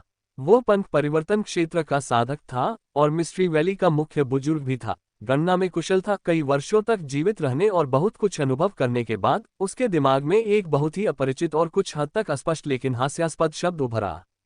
दिव्य ज्ञान दाव को सिद्ध करता है। दिव्य भावना दाव को सिद्ध करे। सच्चा आदमी सीटू चौंक गया और अचानक उसकी आंखें चौड़ी हो गईं। बिल्कुल नहीं। क्या वास्तव में कोई ऐसा महान महत्वाकांक्षी व्यक्ति हो सकता है जो दैवी ज्ञान का उपयोग कर जिसे साधना तकनीकों द्वारा बढ़ाया नहीं जा सकता ताओ को सिद्ध कर सके? ट्रू मैन सीटू ने मोहुआ पर नजर डाली। कमजोर आध्यात्मिक जड़, कमजोर रक्त क्यूई। श्री जुआंग ने ऐसा शिष्य क्यों अपनाया? स्वर्ग और पृथ्वी को आकार देने की श्री जुआंग की प्रतिभा के साथ वह इस शिष्य के लिए किस तरह के दांव मार्ग की योजना बना रहे हैं? इसका एक ही उत्तर है। बहुत ही सामान्य बात है, ऐसा कुछ नहीं जो श्री जुआंग करेंगे। जब तक कि इस साधना तकनीक में किसी बाधा को पार करने के लिए आध्यात्मिक वस्तुओं और गोलियों की आवश्यकता नहीं होती। आध्यात्मिक वस्तुओं और गोलियों की आवश्यकता न होने का अर्थ है कि अड़चन संभवतः क्यूई सागर या मध्याह्न रेखाओं में नहीं है। क्यूई सागर या मध्याह्न रेखा में नहीं। ये और कहाँ हो सकता है? ये निश्चित रूप से दैवीय अर्थ में नहीं हो सकता। सच्चे मनुष्य सीटू को अचानक एक क्षण का बोध हुआ। वो पंथ परिवर्तन क्षेत्र का साधक था और मिस्ट्री वैली का मुख्य बुजुर्ग भी था। गणना में कुशल था। कई वर्षों तक जीवित रहने और बहुत कुछ अनुभव करने के बाद उसके दिमाग में एक बहुत ही अपरिचित और कुछ हद तक अस्पष्ट लेकिन हास्यास्पद शब्द उभरा। दिव्य ज्ञान दाव को सिद्ध करता है। दिव्य भावना दाव को सिद्ध करे। सच्चा आदमी सीटू चौंक गया और अचानक उसकी आंखें चौड़ी हो गईं। बिल्कुल नहीं। क्या वास्तव में कोई ऐसा महान महत्वाकांक्षी व्यक्ति हो सकता है जो दैवी ज्ञान का उपयोग कर जिसे साधना तकनीकों द्वारा बढ़ाया नहीं जा सकता ताओ को सिद्ध कर सके? ट्रू मैन सीटू ने मोहुआ पर नजर डाली। कमजोर आध्यात्मिक जड़, कमजोर रक्त क्यूई। श्री जुआंग ने ऐसा शिष्य क्यों अपनाया? स्वर्ग और पृथ्वी को आकार देने की श्री जुआंग की प्रतिभा के साथ वह इस शिष्य के लिए किस तरह के दांव मार्ग की योजना बना रहे हैं? इसका एक ही उत्तर है। दैवी भावना दाव को प्रमाणित करती है। सच्चे मनुष्य सीटू को उस दिन मोहुआ से महसूस की गई तीव्र दिव्य अनुभूति भी याद आई, जो उसकी उम्र या क्षेत्र के किसी व्यक्ति से संबंधित नहीं थी। जितना अधिक वह इसके बारे में सोचता, यह उतना ही अधिक संभव प्रतीत होता। दिव्य ज्ञान दाव को सिद्ध कर रहा है। सत्यपुरुष सीटू हृदय में चकित हो गया। ट्रू मैन सीटू को आंखें फाड़े और बिना कोई प्रतिक्रिया दिए काफी देर तक स्तब्ध देखकर मोहुआ कुछ हैरान हुआ और चिंता व्यक्त की। वरिष्ठ, क्या बात है? क्या गरम चाय से आपका गला घुट गया? सच्चा आदमी सीटू अपने होश में आया, मोहुआ को देखा और चुपचाप अपने आप से सोचा, मुझे गरम चाय से घुटन नहीं हुई, मुझे तो तुम्हारे कारण झटका लगा। दैवी भावना दाव को सिद्ध करती है। ये वह है जो सिखाने का साहस करता है और वह जो सीखने का साहस करता है। यह कोई साधारण उपलब्धि नहीं है। इस बच्चे को वह वास्तव में दूसरे गुई ताओ के व्यक्ति के रूप में विकसित नहीं कर पाएगा, है ना? सच्चे आदमी सीटू के दिल में थोड़ी घबराहट हुई, लेकिन कुछ सोचने के बाद उसने अपना सिर हिला दिया। दिव्य भावना ये साबित करती है कि दाओ और दानव विचार गुई ताओ अभी भी बहुत अलग हैं। और यदि इस बच्चे के स्वभाव में सचमुच दोष होते तो श्री जुआंग अपने स्वभाव के कारण उसे निश्चित रूप से दैवीय ज्ञान सिद्धि दाव नहीं सिखाते। प्रकृति को अपना काम करने दो और परिवर्तनों का अवलोकन करो। सच्चे मन से सीटू ने मन ही मन सोचा। अचानक उसने अपनी जीभ चटकाए और पुनः उत्सुक हो गया। क्या ये बच्चा सचमुच दैवीय ज्ञान प्राप्त कर सकता है जिससे दाव सिद्ध हो सके? वह इसे देखने के लिए उत्सुक था। इतने लंबे समय तक जीवित रहने के बाद उन्होंने कभी भी ऐसा साधक नहीं देखा था जो दिव्य ज्ञान के साथ दाव को सिद्ध कर सके और अपना नाम बना सके। सच्चे आदमी सीटू का उत्साह अचानक भड़क उठा और उसने मोहुआ से कहा, यदि आपको फाउंडेशन की स्थापना से परे कोई संदेह है तो बेझिझक मुझसे पूछें। मोहुआ बहुत खुश हुआ, लेकिन फिर भी उसने विनम्रता से पूछा, क्या इससे आपको परेशानी नहीं होगी? सच्चे आदमी सीटू ने हाथ हिलाकर कहा, कोई बात नहीं, मेरे पास करने को और कुछ नहीं है। इसके बाद मुहुआ ने बिना किसी संकोच के फाउंडेशन की स्थापना के बारे में सारी जानकारी पूछी, जिसमें वे क्षेत्र भी शामिल थे जिनके बारे में वे चिंतित थे। सच्चे मनुष्य सीटू को एक पंखदार अमर और एक बुजुर्ग होने के नाते फाउंडेशन स्थापना की पूरी समझ थी। मुहुआ, जिसके पास विरासत का अभाव था, ने ज्यादातर प्राथमिक प्रश्न पूछे, लेकिन ट्रू मैन सीटू ने फिर भी धैर्य और पूरे दिल से मुहुआ की जिज्ञासाओं का उत्तर दिया। उन्होंने मुहुआ से ये भी कहा, नींव की स्थापना प्रयास और भाग्य दोनों के बारे में है। हालांकि यह सच है, लेकिन जितना अधिक आप प्रत्येक विवरण को पूर्ण करेंगे, उतनी ही अधिक सफल फाउंडेशन स्थापना की संभावना होगी। इसलिए इस भाग्य को, जब तक आप इसे अच्छी तरह से समझते हैं, मानव प्रयास से बदला भी जा सकता है। अल्पविराम। मुहुआ को बहुत लाभ हुआ। उसे याद आया कि उसने ट्रू मैन सीटू और अंकल मास्टर को क्या कहते सुना था। वह उपकरण जिसने मास्टर को कार्य कारण में लॉक करने और उसके जीवन को बढ़ाने में मदद की थी, वह मिस्ट्री वैली का क्यानकुन क्लियर लाइट लैंप था। रहस्यमय अग्नि अनंत संरचना भी व्यक्तिगत रूप से ट्रू मैन सीटू द्वारा स्थापित की गई थी। सच्चे मनुष्य सीटू के बिना मास्टर को एक छोटा सा भी मौका नहीं मिलता। मुहुआ ने बहुत कृतज्ञता महसूस की और गंभीरता से झुककर कहा, वरिष्ठ, मैं अपने हृदय में आपकी महान दयालुता और कृपा को स्मरण रखूंगा। सच्चे आदमी सीटू ने युवा मुहुआ को गंभीर चेहरे के साथ गंभीरता से बात करते हुए देखा और मदद नहीं कर सका, लेकिन थोड़ा मुस्कुराया। आप जैसे क्यूई शोधन क्षेत्र के बच्चे, आपके आभार का मेरे लिए क्या उपयोग है? लेकिन उसने यह विचार व्यक्त नहीं किया और अचानक उसके दिल में एक धड़कन महसूस हुई। जैसे ही मुहुआ ने सिर झुकाया, सच्चे मनुष्य सीटू का हृदय कांप उठा। उसे ऐसा महसूस हुआ जैसे अदृश्य जगत में कोई कार्य कारण बदलने लगा हो। दिव्य ज्ञान दाव को सिद्ध करता है। ये सचमुच इतना रहस्यमय नहीं हो सकता, है न? सच्चे आदमी सीटू ने अपना मुंह खोला, लेकिन तुरंत ही उसने जो कहना चाहा उसे बदल दिया। अच्छा, बहुत अच्छा। दयालुता को याद रखना और उसका बदला चुकाना, यह एक अच्छा बच्चा है। वह ऊपर से तो उदासीन लग रहा था, लेकिन उसने दया को याद रखना और उसका बदला चुकाना शब्दों पर बहुत जोर दिया। उसे डर था कि मुहुआ ने इसे स्पष्ट रूप से नहीं सुना और वह उसे भूल जाएगी। इसके बाद जब भी मुहुआ को कोई संदेह होता तो वह ट्रू मैन सीटू से पूछता। ट्रू मैन सीटू ने प्रत्येक प्रश्न का उत्तर दिया। जब सभी संदेह दूर हो गए और सभी आवश्यक आध्यात्मिक वस्तुएं और गोलियां तैयार हो गईं, तो मुहुआ ने लियुआन शहर में एक किराए के गुफा आवास में आधिकारिक तौर पर फाउंडेशन स्थापना शुरू कर दी। गुफा का आवास विशाल, शांत और आलीशान था। यह ऐसा घर था जिसका किराया मुहुआ नहीं दे सकता था।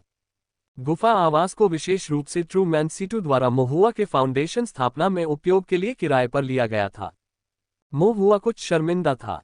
ट्रू मैन सीटू ने कठोर चेहरा बनाया। मैं आपका वरिष्ठ हूँ, एक महान पंख वाला अमर, मिस्ट्री वैली का मुख्य बुजुर्ग। ये छोटी सी बात मेरे प्रयासों में सबसे छोटी है। आप मेरे साथ विनम्र क्यों हो रहे हैं? धन्यवाद सीनियर, मुहुआ ने मुस्कुराते हुए कहा और अपने दिल में ट्रू मैन सीटू की दयालुता को चुपचाप महसूस किया। सच्चे आदमी सीटू ने संतुष्टि में सिर हिलाया, फिर कुछ सलाह दी। जहां तक फाउंडेशन की स्थापना की बात है, तो ज्यादा कुछ कहने की जरूरत नहीं है, बस तैयार रहें। अगर सब कुछ ठीक रहा तो सब कुछ अपने आप ठीक हो जाएगा। अगर नहीं तो निराश न हो, आप फिर से कोशिश कर सकते हैं। सांसारिक परिवार के शिष्यों के लिए नींव की स्थापना कठिन नहीं है। चुनौती एक अच्छी ताओवादी नींव का निर्माण करना है। हुआ ने पूछा, जब कोई अच्छी ताओवादी नींव बनाता है तो क्या कोई असाधारण घटना घटेगी? फाउंडेशन बिल्डिंग फेनोमेनन की अवधारणा कुछ ऐसी थी जिसके बारे में मुहुआ ने दूसरों से सुना था। उन्होंने कहा कि कुलीन कुलों और संप्रदायों ने सहस्राब्दी में एक बार आने वाली प्रतिभाओं की बात की थी, जिनकी स्थापना के दौरान स्वर्ग और पृथ्वी के बीच घटनाएं घटित होती थीं, आकाश में शुभ चमक होती थी और ड्रैगन और फीनिक्स की झनकार महान दाव के प्रमाण के रूप में कार्य करती थी। यह इतना बड़ा चढ़ाकर नहीं कहा गया है। ट्रू मैन सीटू ने असहाय होकर कहा, ये कथन कुलीन कुलों द्वारा अपने मूल्य को बड़ा चढ़ाकर दिखाने के लिए भव्य मनगढ़ंत कहानियों के साथ गढ़े जाते हैं, ज्यादातर अपने शिष्यों की स्थिति को ऊंचा करने के लिए। ये सब एक अपारदर्शी रहस्य है। नींव निर्माण की घटना इतनी स्पष्ट नहीं है, लेकिन यह वास्तव में मौजूद है।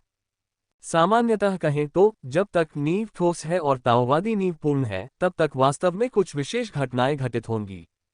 आप बस अपनी नींव को सही ढंग से बनाने पर ध्यान केंद्रित करें, इन अनावश्यक विकर्षणों के बारे में चिंता न करें। सत्यमान सीतू ने निर्देश दिया। मैं समझ गया, मुहुआ ने सिर हिलाया। इसके बाद मोह हुआ अपने गुफा निवास में नींव निर्माण के लिए ध्यान में बैठने लगे। उन्होंने अपने मन को संतुलित किया, अपनी ऊर्जा एकत्रित की, प्रक्रियाओं का व्यवस्थित ढंग से चरण दर चरण पालन किया। सबसे पहले उसने अपनी मेरिडियंस को पोषण देने, लचीला बनाने और कंकाल को ढीला करने के लिए कुछ गोलियां ली।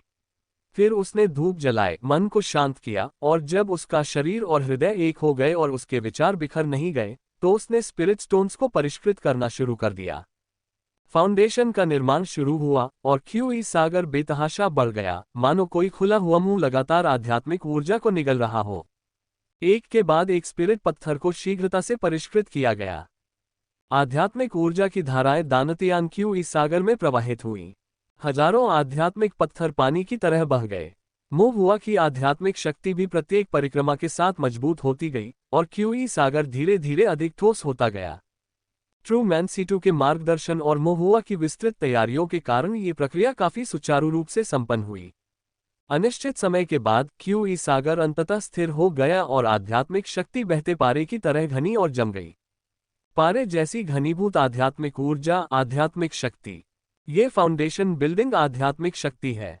मोह हुआ ने अपनी आंखें खोली और अपने क्यूई सागर में आध्यात्मिक शक्ति को महसूस किया, जो कोहरे की तरह बादलदार, पानी की तरह घूमता हुआ, पारे की तरह गाढ़ा था और वह इससे अधिक प्रसन्न नहीं हो सकता था। अंततः उसने अपनी नींव तैयार कर ली थी। अब वह एक फाउंडेशन बिल्डिंग कल्टीवेटर था। लेकिन मोह हुआ जानता था कि यह पर्याप्त नहीं था। उनके लिए वास्तविक फाउंडेशन बिल्डिंग अभी शुरू हो रही थी। उनका मार्ग दिव्य इंद्रिय द्वारा दांव को सिद्ध करना था, और दिव्य इंद्रिय का संवर्धन ही कुंजी थी। उनके गुरु के अनुसार जब साधक अपनी नींव बनाते हैं तो आध्यात्मिक शक्ति में गुणात्मक परिवर्तन होता है तथा दिव्य अनुभूति दोगुनी हो जाती है। अब उसकी आध्यात्मिक शक्ति गुणात्मक रूप से बदल गई थी। अब समय आ गया था कि उसकी दिव्य अनुभूति दोगुनी हो जाए।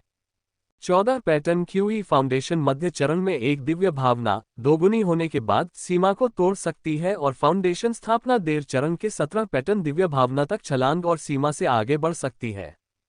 ये वह ताओवादी फाउंडेशन था जिसे मोह हुआ ने सचमुच बनाने का लक्ष्य रखा था। मोह हुआ चिंतित था, लेकिन उससे भी अधिक वह प्रत्याशा से भरा हुआ था। एक क्षण बाद चेतना का सागर कांप उठा और फिर मोह हुआ ने महसूस किया कि उसकी 14 पैटर्न वाली दिव्य भावना तीव्र गति से बढ़ रही है। ऐसा लगा जैसे कि असीम महान दाव से अनंत दिव्य भावना का जन्म हुआ, और जैसे ही मोह हुआ के मन में अनुभूतियां जगी, दिव्य विचार झरनों की तरह चेतना के सागर में निरंतर प्रवाहित होने लगे और मोह हुआ की दिव्य भावना को बढ़ाते गए। मोह हुआ का चेतना सागर भी धीरे धीरे विस्तृत होता गया। उन्नत दिव्य अनुभूति के परिणामस्वरूप अनिवार्यतः चेतना सागर का विस्तार हुआ। अधिक दिव्य अनुभूति को समायोजित करने के लिए चेतना का एक विशाल सागर आवश्यक है। मोह हुआ ने इससे पहले इसका गहराई से अनुभव नहीं किया था, क्योंकि उसकी दिव्य भावना का विकास अधिकतर दिनों और महीनों में धीरे धीरे और संचित रूप से हुआ था। लेकिन अब फाउंडेशन बिल्डिंग में प्रवेश करते हुए और दिव्य संवेदना के दोगुने होने का अनुभव करते हुए मोह हुआ स्पष्ट रूप से महसूस कर सकता था कि उसकी चेतना का सागर तेजी से फैल रहा है। उसी समय चेतना के सागर में और अधिक दिव्य भावना प्रवाहित हुई। नदियां समुद्र में गिरती हैं। मोह हुआ की दिव्य भावना का क्षेत्र भी कदम दर कदम ऊपर चढ़ता गया। 14 पैटर्न से यह 15 तक पहुंच गया, फिर यह 16 पैटर्न तक पहुंच गया। 16 पैटर्न फाउंडेशन स्थापना मध्य चरण में दिव्य भावना का चरम है। इस बिंदु के बाद दिव्य भावना में कोई भी और वृद्धि फाउंडेशन स्थापना के अंतिम चरण की बाधा को जन्म देगी। यह अड़चन भी खाई की तरह गहरी थी और इसका उल्लंघन नहीं किया जा सकता था। लेकिन मोह हुआ की दिव्य भावना एक बहुत मजबूत आधार के साथ उस खाई में नदी की तरह बहती रही, जो दोगुनी होकर लगातार उस खाई में गिरती रही और उस बाधा से टकराती रही। मोह हुआ के चेतना सागर में भी हल्की पीड़ा होने लगी, लेकिन उन्होंने दर्द सहन किया, ध्यान के लिए अपने मन को शांत किया, अप्रासंगिक विचारों को त्याग दिया और दृढ़तापूर्वक अपने ताओवादी हृदय को बनाए रखा। उन्होंने अपनी दिव्य भावना से दांव को सिद्ध करने का प्रयास किया। अंततः अनिश्चित समय के बाद मोह हुआ का चेतना सागर अचानक खुल गया। अड़चन टूट गई और खाई भर गई। उमड़ती हुई दिव्य भावना चेतना के सागर में प्रवाहित हुई और मोह हुआ की दिव्य भावना पहुंच गई 17 पैटर्न तक। 17 पैटर्न नींव स्थापना के अंतिम चरण में दिव्य भावना का प्रतिनिधित्व करते हैं। और यह यहीं नहीं रुका। मोह हुआ की दिव्य भावना बढ़ती रही, लगातार ऊपर की ओर चढ़ती रही, थोड़ा थोड़ा करके, किनारा दर किनारा, नदियों में विलीन होती रही, एक ऊंचा टॉवर बनाने के लिए अनाज इकट्ठा करती रही। अंततः यह 18 पैटर्न पर आकर रुका। नींव स्थापना के अंतिम चरण में दिव्य संवेदना के 18 पैटर्न। मोहुआ को पहले तो झटका लगा, फिर वह बहुत खुश हुआ और उसने राहत की लंबी सांस ली। उसका मालिक सही था, वह वास्तव में अपनी दिव्य भावना से दांव को सिद्ध कर सकता था। उन्होंने अभी अभी फाउंडेशन बिल्डिंग में प्रवेश किया था और उनके पास पहले से ही दिव्य संवेदना के पूरे 18 पैटर्न थे, जो एक आदर्श फाउंडेशन के दिव्य संवेदना के पूरे 19 पैटर्न से सिर्फ एक कदम दूर था। मैं अंततः अपने मालिक की उम्मीदों पर खरा उतरा हूँ। मोहुआ को खुशी और उदासी दोनों का एहसास हुआ। 18 पैटर्न पहले से ही बहुत शक्तिशाली थे।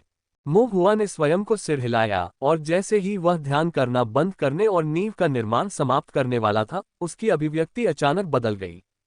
उसे महसूस हुआ कि कुछ गड़बड़ है। उसकी चेतना के सागर में महान दाव की गरिमा में आभा फैल रही थी, मानो उसने कोई गलती कर दी हो, महान दाव के किसी निषेध को छू लिया हो। जब उसने 5 तत्वों के वध दानव महान संरचना को तोड़ा था और फैंग शी को मार डाला था, तब ऊपर से कष्टकारी बिजली गिर रही थी, तब भी उसने यही अनुभूति महसूस की थी। कौन सी वर्जना? क्या उसकी दिव्य भावना बहुत प्रबल थी? मोहुआ स्तब्ध रह गया और इससे पहले कि वह कुछ सोच पाता, उसने महसूस किया कि उसकी दिव्य इंद्रिय किसी प्रकार की बाधा को छू रही है, जैसे स्वर्गीय दाव की सीमाएं। ऐसा प्रतीत होता है कि महान दाव ने उसे ऐसी प्रबल दिव्य अनुभूति रखने से मना किया था। जल्द ही स्वर्गीय दाव के प्रतिबंध उतर आए और मोहुआ का मूल रूप से विस्तारित चेतना का सागर मानो किसी चीज से निचोड़ा गया हो, अचानक सिकुड़ गया। मोहुआ का सिर असहनीय रूप से दर्द कर रहा था, लेकिन उससे भी अधिक अविश्वसनीय बात यह थी कि उसकी दिव्य संवेदना का क्षेत्र तेजी से गिर रहा था। 18 पैटर्न से वह 17 पैटर्न पर आ गया, फिर 17 पैटर्न से वह 16 पैटर्न पर आ गया, और फिर भी ये यहीं नहीं रुका। 16 पैटर्न, 15 पैटर्न, आरंभिक 14 पैटर्न तक। मोहुआ के दिल में एक ठंडक दौड़ गई, लेकिन यह अभी खत्म नहीं हुआ था। उसके राज्य के पतन के बाद उसके चेतना सागर में और भी अधिक तीव्र दरार पड़ गई, उसकी दिव्य इंद्रिय के बिखर जाने की पीड़ा। मोहुआ को अचानक एहसास हुआ कि यद्यपि उसकी चेतना का सागर सिकुड़ गया था और उसकी दिव्य भावना का क्षेत्र गिर गया था, लेकिन दिव्य भावना जो पहले मजबूत हुई थी, अभी भी वहां थी। चेतना सागर के संकुचन के कारण ये दिव्य इंद्रिय असीम रूप से संकुचित हो रही थी। परिणामस्वरूप चेतना का सागर दिव्य इंद्रिय द्वारा निचोड़ा जा रहा था, धीरे धीरे टूट रहा था, जबकि दिव्य इंद्रिय चेतना के सागर द्वारा दबाई जा रही थी, धीरे धीरे बिखर रही थी। क्या करें? हताशा में मोहुआ केवल गंभीर दर्द को सहन कर सकता था, एक ओर अपने मन को स्थिर करने के लिए ध्यान कर रहा था, पीड़ा को दूर कर रहा था, जबकि दूसरी ओर स्वर्गीय गुप्त गणना के साथ अपनी क्षतिग्रस्त दिव्य इंद्रिय को बनाए रख रहा था और चालाक गणना के साथ दिव्य इंद्रिय के उपभोग को तेज कर रहा था। लेकिन ये कोई समाधान नहीं था। देर सवेर उसकी चेतना का सागर पूरी तरह नष्ट हो जाएगा और उसकी दिव्य भावना धुएं की तरह लुप्त हो जाएगी। महत्वपूर्ण क्षण में मोहू के चेतना सागर में अचानक एक विशाल और अंतहीन घनीभूत स्तरित संरचना पैटर्न उभरा। ये संरचना पैटर्न टिमटिमाते और बुझते, प्रकट और लुप्त होते एक पूरे टुकड़े का रूप ले रहे थे, जो मोहुआ के चेतना सागर में अंकित प्रतीत हो रहा था, गहन और रहस्यमय। क्या ये रहस्यमय स्वर्ग महान संरचना है? क्या ये स्वर्ग यान जुए की अड़चन है? मोहुआ आश्चर्यचकित रह गया। जिस क्षण रहस्यमयी स्वर्गीय महान संरचना का उदय हुआ, वे दिव्य इंद्रियां जो स्वर्गीय दाव द्वारा प्रतिबंधित थीं और चेतना के सागर द्वारा दबाई गई थीं, जिनके पास छिपने के लिए कोई स्थान नहीं था, वे एक एक करके संरचना पैटर्न के साथ समूहबद्ध होने लगीं। एक एक करके, एक के बाद एक संरचना मोहुआ के चेतना सागर में, मोहुआ की दिव्य भावना के साथ पीछे हटकर एक में बुनी गईं। रहस्यमय स्वर्ग महान संरचना। मोहुआ को अविश्वसनीय झटका लगा और धीरे धीरे उसके दिल में एक एहसास पैदा हुआ। ये है स्वर्ग यान जुए का रहस्य। ये रहस्यमय स्वर्ग महान संरचना का सही अर्थ है, जो स्वर्ग यान जुए की अड़चन है। दिव्य चेतना पुनर्निर्माण। रहस्यमय स्वर्ग महान संरचना के साथ दिव्य भावना का पुनर्निर्माण। ये किस प्रकार की दिव्य शिल्पकला थी? मोहुआ ने इसके बारे में पहले कभी नहीं सुना था, और यहाँ तक कि उसके सबसे अजीब सपनों में भी ऐसी संभावना नहीं थी। स्वर्गीय दाव के प्रतिबंध, चेतना के सागर का संकुचन, दिव्य भावना का दमन, फट गया और बिखर गया, और फिर स्वचालित रूप से पहले से प्रकट रहस्यमय स्वर्ग महान गठन के गठन पैटर्न में व्याप्त हो गया, एक गठन में जम गया, दिव्य भावना का पुनर्निर्माण किया। यह एक स्वतः उत्पन्न प्रक्रिया थी। एकमात्र समस्या ये थी कि दिव्य भावना का पुनर्निर्माण बहुत दर्दनाक था और रहस्यमयी स्वर्ग महान संरचना इतनी बड़ी थी कि थोड़ा थोड़ा करके निर्माण करना बहुत धीमा था। मोहुआ ने अपने दांत भींच लिए और दृढ़ता से प्रयास किया, लेकिन वह अभी भी युवा था और उसे डर था कि वह टिक नहीं पाएगा। मुझे कोई समाधान सोचना होगा। दर्द सहते हुए मोहुआ का दिमाग तेजी से चलने लगा। यदि स्वयं पीढ़ी बहुत धीमी थी तो फिर क्यों न सक्रिय रूप से रहस्यमय स्वर्ग महान संरचना का निर्माण किया जाए। इस रहस्यमयी स्वर्गीय महान संरचना को उसके चाचा ने स्वर्गीय गुप्त ट्रिकी गणना के साथ समझ लिया था, तो क्या अब उसे इसके विपरीत करना चाहिए और ट्रिकी गणना के साथ पुनर्निर्माण करना चाहिए। यह विशाल संरचना बहुत विशाल थी तथा इसमें दिव्य इंद्रियों की बहुत बड़ी मात्रा समाहित थी। लेकिन अब मोहुआ के चेतना सागर में 14 और 18 पैटर्न के बीच दिव्य भावना की प्रचुरता थी, जो कि अक्षय प्रतीत होने के बिंदु तक पर्याप्त थी और इसके खत्म होने की कोई चिंता नहीं थी। और निर्माण की प्रक्रिया के दौरान क्या वह रहस्यमय स्वर्गीय महान संरचना के वास्तविक सार में अंतर्दृष्टि प्राप्त करने के लिए स्वर्गीय गुप्त गणना का उपयोग कर सकता है। यह ऐसा था मानो वह अपने अध्ययन को लागू कर रहा था, बहुमुखी और अत्यंत गहन रहस्यमय स्वर्गीय महान संरचना को नए सिरे से सीख रहा था। रहस्यमय स्वर्ग महान संरचना। मोहुआ के दिल में एक उछाल सी दौड़ गई और फिर उसकी आंखें चमक उठीं। बिना देर किए वह तुरंत काम पर लग गया। एक अपरिचित और अनाड़ी तरीके से उसने अपनी दिव्य इंद्रियों को विभाजित करने के लिए ट्रिकी कैलकुलेशन का इस्तेमाल करने की कोशिश की, रहस्यमय स्वर्गीय महान संरचना के निर्माण में तेजी लाने के लिए एक साथ कई काम किए, और ऐसा करके उसने अपनी दिव्य चेतना के पुनर्निर्माण को तेज कर दिया। इस बीच वह चित्र बनाते हुए सीखता रहा। स्वर्गीय गुप्त गणना के साथ उन्होंने धीरे धीरे रहस्यमय स्वर्गीय महान संरचना की आवश्यक प्रकृति का अनुमान लगाया, उसे समझा और पहचाना। मोहुआ के चेतना सागर में दिव्य विचार ठोस हो गया। भव्य और प्राचीन, गूढ़ और गहन रहस्यमय स्वर्ग महान संरचना अपने आप उत्पन्न हो रही थी, जबकि मोहुआ द्वारा सक्रिय रूप से बनाई जा रही थी। मोहुआ की दिव्य भावना तेजी से समुद्र में बहने वाली सैकड़ों नदियों की तरह भस्म हो रही थी।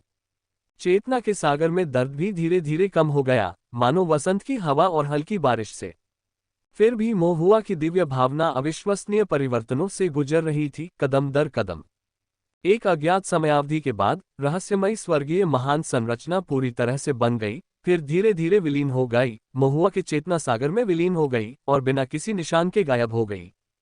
मोहुआ ने अपनी आंखें खोली। उन्होंने पाया कि उनकी चेतना का सागर अभी भी 14 पैटर्न क्षेत्र का ही था, लेकिन चेतना के सागर के भीतर धुंध, घूमते बादल और कोहरा था। मोहुआ ने अपनी दिव्य इंद्रिय को सक्रिय किया और पाया कि उसकी दिव्य इंद्रिय अविश्वसनीय रूप से केंद्रित हो गई थी, जलवाष्प की तरह, जैसे कि इसे चेतना के सागर द्वारा संपीड़ित किया गया हो और रहस्यमय स्वर्ग महान संरचना द्वारा पुनर्गठित किया गया हो। एक परिवर्तन, दिव्य चेतना परिवर्तन। मोहुआ को अचानक एक अजीब सा सदमा लगा। कुछ देर सोचने के बाद उसे अचानक एक एहसास हुआ। स्वर्ग ज्ञान जुए साधना तकनीक का वास्तविक शक्तिशाली पहलू इसमें निहित है कि दिव्य इंद्रिय में परिवर्तन लाया जाए। एक परिवर्तित दिव्य विचार के साथ नींव ठोस हो गई और हेरफेर अत्यधिक तीव्र हो गया। दिव्य इंद्रिय का हेरफेर तो बस एक अतिरिक्त लाभ था, और रहस्यमय स्वर्ग महान संरचना, जो एक अड़चन प्रतीत होती है, वास्तव में दिव्य भावना के पुनर्निर्माण और परिवर्तन प्राप्त करने की कुंजी थी। दिव्य चेतना परिवर्तन। मोहुआ ने अपने छोटे से हाथ की ओर देखा। दिव्य विचार अलौकिक था, चाहे वह कितना भी ठोस क्यों न प्रतीत होता हो, उसका सार एक भ्रामक प्रेत ही बना रहा। लेकिन अब उसके दिव्य विचार से प्रकट हुआ हाथ, यद्यपि धुंधला था, पर धुंध से ढका हुआ था, मानो रक्त का हल्का संघनन। ये है दिव्य चेतना रूपांतरण। मोहुआ एक मदहोशी में खो गया था। अब से उनकी दिव्य भावना पूरी तरह से अलग हो गई, और इस प्रकार उन्होंने सर्वोच्च दिव्य भावना की नींव स्थापित की थी। हुआ की स्थापना के लिए गुफा आवास के बाहर ट्रूमैन सीटू कुछ उलझन में था। क्या गलत? उसने अभी अभी एक उछाल महसूस किया था, जो उसके लिए महत्वहीन था, लेकिन एक आधार निर्माण साधक के लिए दिव्य इंद्रिय उतार चढ़ाव के संदर्भ में अत्यधिक प्रचुर था। इससे दैवीय ज्ञान द्वारा दाव को सिद्ध करने के बारे में उनके अनुमान की भी पुष्टि हुई। फिर भी किसी कारण से वह उछाल शीघ्र ही एकत्रित हो गया, गायब हो गया और कोई निशान नहीं छोड़ा। मोहुआ के दिव्य विचार की आभा बढ़ती नहीं दिख रही थी। क्या यह असफल हो गया? सच्चे आदमी सीटू ने भौहें चढ़ाईं। फिर वह बाहर इंतजार करने लगा। काफी देर बाद महुआ बाहर आया, उसके कदम हल्के थे, कुछ हद तक उछलते हुए। वह स्पष्टतः अच्छे मूड में था। सच्चे मनुष्य सीटू ने स्वयं को ये पूछे बिना नहीं रखा, क्या आपने अपनी नींव स्थापित कर ली है? हाँ, महुआ ने सिर हिलाया और मुस्कुराया। ट्रू मैन सीटू ने महुआ को एक विवेकपूर्ण नजर से देखा। उसकी आभा सचमुच बहुत अधिक ठोस हो गई थी, लेकिन जहां तक आध्यात्मिक शक्ति का सवाल है, वह काफी औसत थी और उसकी रक्तक्यूई दयनीय रूप से कमजोर थी। अपनी दिव्य अनुभूति के बारे में वह स्पष्ट रूप से पता नहीं लगा सके, लेकिन उन्हें ऐसा महसूस हुआ कि यह उनकी अपनी स्थापना से पहले की दिव्य अनुभूति के क्षेत्र के समान थी। यह फाउंडेशन स्थापना के लिए बस इतना ही। और आखिर कोई घटना क्यों नहीं हुई? ट्रू मैन सीटू कुछ उलझन में था। दिव्य भावना दाव को साबित करती है, चाहे कुछ भी हो, एक छोटा सा संकेत होना चाहिए था, यहां तक कि सबसे छोटा संकेत भी उसे कुछ सुराग दे सकता था। लेकिन ऐसा लग रहा था कि वास्तव में ऐसा कुछ था ही नहीं। ट्रू मैन सीटू ने अपना सिर हिलाया, कुछ समझ पाने में असमर्थ। लेकिन महुआ ट्रू मैन सीटू को विदाई देने के लिए तैयार था। इन दिनों में आपके मार्गदर्शन के लिए धन्यवाद सीनियर। मैं काफी समय से घर से दूर था और कल वापस आऊंगा। सच्चे आदमी सीटू ने सिर हिलाया, ये तो मामूली बात थी, इसकी परवाह मत करो। लेकिन उन्होंने फिर भी सलाह दी, ताओ साधना का मार्ग लंबा है। यदि आप भविष्य में मिस्ट्री वैली से गुजरें तो एक ग्रीटिंग कार्ड छोड़ना याद रखें। मैं आपका इलाज करूंगा, आपको चारों ओर दिखाऊंगा और आपको मेरी मिस्ट्री वैली की विरासत का अनुभव कराऊंगा। महुआ ने मुस्कुराते हुए कहा, जरूर। दोनों ने बहुत सारी बातें की। अगले दिन महुआ अपनी यात्रा पर निकल पड़ा। एक छोटी सी आकृति महान दाव पर चल रही थी, दूर से ट्रूमैन सीटू को हाथ हिला रही थी। ट्रूमैन सीटू ने महुआ की आकृति को देखा और अचानक कुछ अनिच्छुक महसूस किया और अपेक्षा से अधिक देर तक रुककर महुआ को दूर गायब होते देखा। महुआ महान दाव पर अकेले, यद्यपि आकार में छोटा था, लेकिन उसका ताओवादी हृदय दृढ़ था। वह निडर था और आगे बढ़ रहा था। सच्चे मनुष्य सीटू ने मन ही मन सोचा, मुझे आशा है कि बच्चे, तुम्हारी दाव यात्रा असीम होगी। शायद अगर किस्मत ने चाहा तो हम फिर मिलेंगे। अल्पविराम। महुआ को विदा करने के बाद ट्रू मैन सीटू को भी मिस्ट्री वैली में वापस लौट जाना चाहिए। फिर भी जाने से पहले उसका मन अभी भी चिंतित था। ऐसा कैसे हो सकता है कि कोई घटना ही न हो? क्या मैं गलत था? वह एक क्षण के लिए हिचकिचाया, फिर धीरे धीरे उस गुफा में चला गया जहां महुआ ने अपनी नींव रखी थी। गुफा के भीतरी भाग को भव्यता से सजाया गया था। शानदार लकड़ी का फर्नीचर, शुभ बादलों की स्क्रीन, आत्मा कढ़ाई वाले चीनी मिट्टी के बर्तन, सब कुछ मौजूद है, लेकिन हमेशा की तरह पहले से अलग नहीं। कुछ ठीक नहीं है। सच्चे मनुष्य सीटू ने अपनी दिव्य इंद्रिय से निरीक्षण किया, फिर अचानक रुक गया। उन्होंने हाथ बढ़ाया और धीरे से चीनी मिट्टी के बर्तन को छुआ जो स्पिरिट स्टोन से हरा हो रहा था और तांबे से लाल हो रहा था, जो हरे और लाल रंगों से खूबसूरती से सजा हुआ था। जैसे ही उसने उसे छुआ, चीनी मिट्टी का बर्तन तुरंत टूट गया। इसके साथ ही आसपास की चिनाई की सभी संरचनाएं टूट गईं तथा उनका अंदरूनी भाग पहले से ही महीन चूर्ण में बदल गया। रक्त की कोई गंध नहीं, कोई बाहरी बल नहीं, आध्यात्मिक शक्ति का कोई अवशेष नहीं। क्या ये दिव्य अनुभूति हो सकती है? क्या ये ईंटें, गारा और चीनी मिट्टी के बर्तन अनजाने में बहते हुए दिव्य भाव द्वारा चकनाचूर हो गए थे? ट्रू मैन सीटू ने तेजी से हौंफते हुए कहा। दिव्य बोध बिखर गया। इस छोटे से किसान ने वास्तव में क्या स्थापित किया? अल्पविराम। इस क्षण एक अज्ञात शून्य में ये आत्माएं कठोर स्वर में विलाप कर रही थीं, गुई क्यूई व्याप्त थी। हर जगह आत्माओं के अवशेष एक भयावह विशाल जाल बुनते हुए। ये जाल स्वर्ग को ढकता हुआ और पृथ्वी को ढालता हुआ एक विशाल छायादार बड़ी संरचना की तरह प्रतीत होता था, जिसमें अंतहीन भूरी ताव चालें और विलुप्त होने की घातक आभा थी। इसी समय एक भयानक छाया ने अपनी आंखें खोली। उसकी आंखों में घोर अंधेरा छा गया, मानो असंख्य छल कपट के पैटर्न भीतर ही संघनित हो गए हों। बैक रूइंस हेवन बरियल अब मेरे हाथों में है, लेकिन ताओवादी हृदय में मेरे प्लांटिंग डेविल गायब है। इसकी उत्पत्ति का एक निशान। क्या ये मिटा दिया गया या फिर इसे खा लिया गया? उसने ऊंची आवाज में बात नहीं की थी, लेकिन ऐसा लग रहा था कि अनेक आत्माएं उसकी ओर से ऐसा कर रही थीं। गुच्छित आवाजें आपस में मिलती हुई, अपनी तीखी और तीक्ष्ण प्रकृति में अप्रभेद्य, संभवतः दिव्य विचार के लिए हानिकारक। दुष्ट ईश्वर या स्वर्गीय दानव मेरे राक्षसी विचार को नष्ट करने का साहस कर सकता है। छाया ने उसकी उंगलियों से गणना की। शून्य का एक दाव वस्त्र उस पर दिखाई दिया, जो धोखे के पैटर्न के साथ घनीभूत था। एक नाम सामने आया, मो हुआ। कौन है भाई? छाया की गहरी निगाहें फिर से गणना करने की कोशिश कर रही थीं, और उन्होंने पाया कि स्वर्गीय रहस्य अस्पष्ट, धुंधला और अस्पष्ट था। क्या ये मेरा छोटा भाई है? लेकिन तुम पहले ही मर चुके हो, अब इसे और नहीं छिपा सकते। छाया की निगाहें भयंकर हो गईं। भय और संघर्ष के बीच असंख्य यीन आत्माएं शून्य के दाव वस्त्र द्वारा भस्म हो गईं और राख में बदल गईं, जबकि स्वर्गीय रहस्य की उसकी चतुर गणना आगे बढ़ती गई। धुंधली धुंध में उसे एक छोटा सा मानवीय चेहरा दिखाई दिया। तभी कर्म उत्परिवर्तन के कारण विकृत और विकृत आभा वाला एक शव राजा अस्पष्ट कारणता से बाहर आया। उसकी आंखें रक्त लाल थीं, उसका चेहरा भयंकर था, जो छाया में भयंकर रूप से काट रहा था। इस दंश ने अनगिनत इन आत्माओं को निगल लिया और कार्य कारण संबंध को भी तोड़ दिया।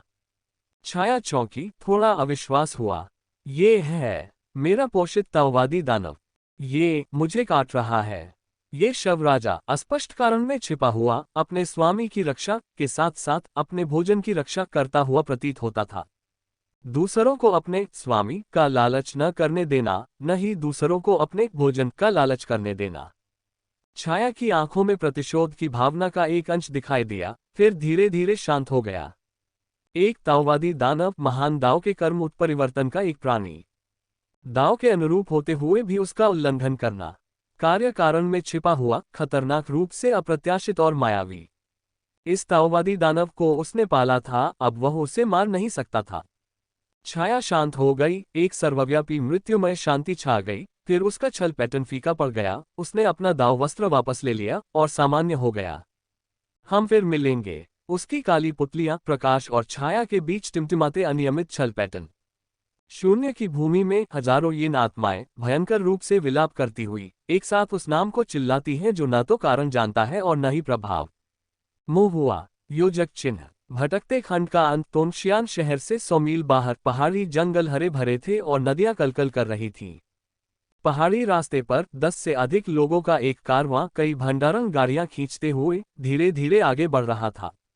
मुंह हुआ कारवां की एक गाड़ी पर बैठा, आराम से पैर हिलाते हुए पास के जाने पहचाने पर थोड़े अपरिचित पहाड़ी दृश्यों को देख रहा था। उसे अपने माता पिता, परिचितों और तोंगशियान शहर में रहने वाले बचपन के दोस्तों की याद आ रही थी।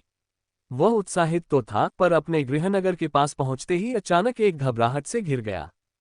तृतीय श्रेणी दाली पर्वत राज्य सीमा से तोंगक्सियन शहर तक सफर लंबा और कठिन था। मुंह हुआ रास्ते में रुकते रहे, फॉर्मेशन मास्टर्स से मिलते रहे, फॉर्मेशंस की खोज करते रहे, और इसमें लगभग आधा साल लग गया। अब वह 15 वर्ष का हो गया था। एक प्रथम श्रेणी के निर्माण गुरु, नींव स्थापना के प्रारंभिक चरण में अपनी दिव्य इंद्रिय में 14 पैटर्न के साथ उनके दिव्य विचार में गुणात्मक परिवर्तन आया था, जो पारे की तरह केंद्रित हो गया था।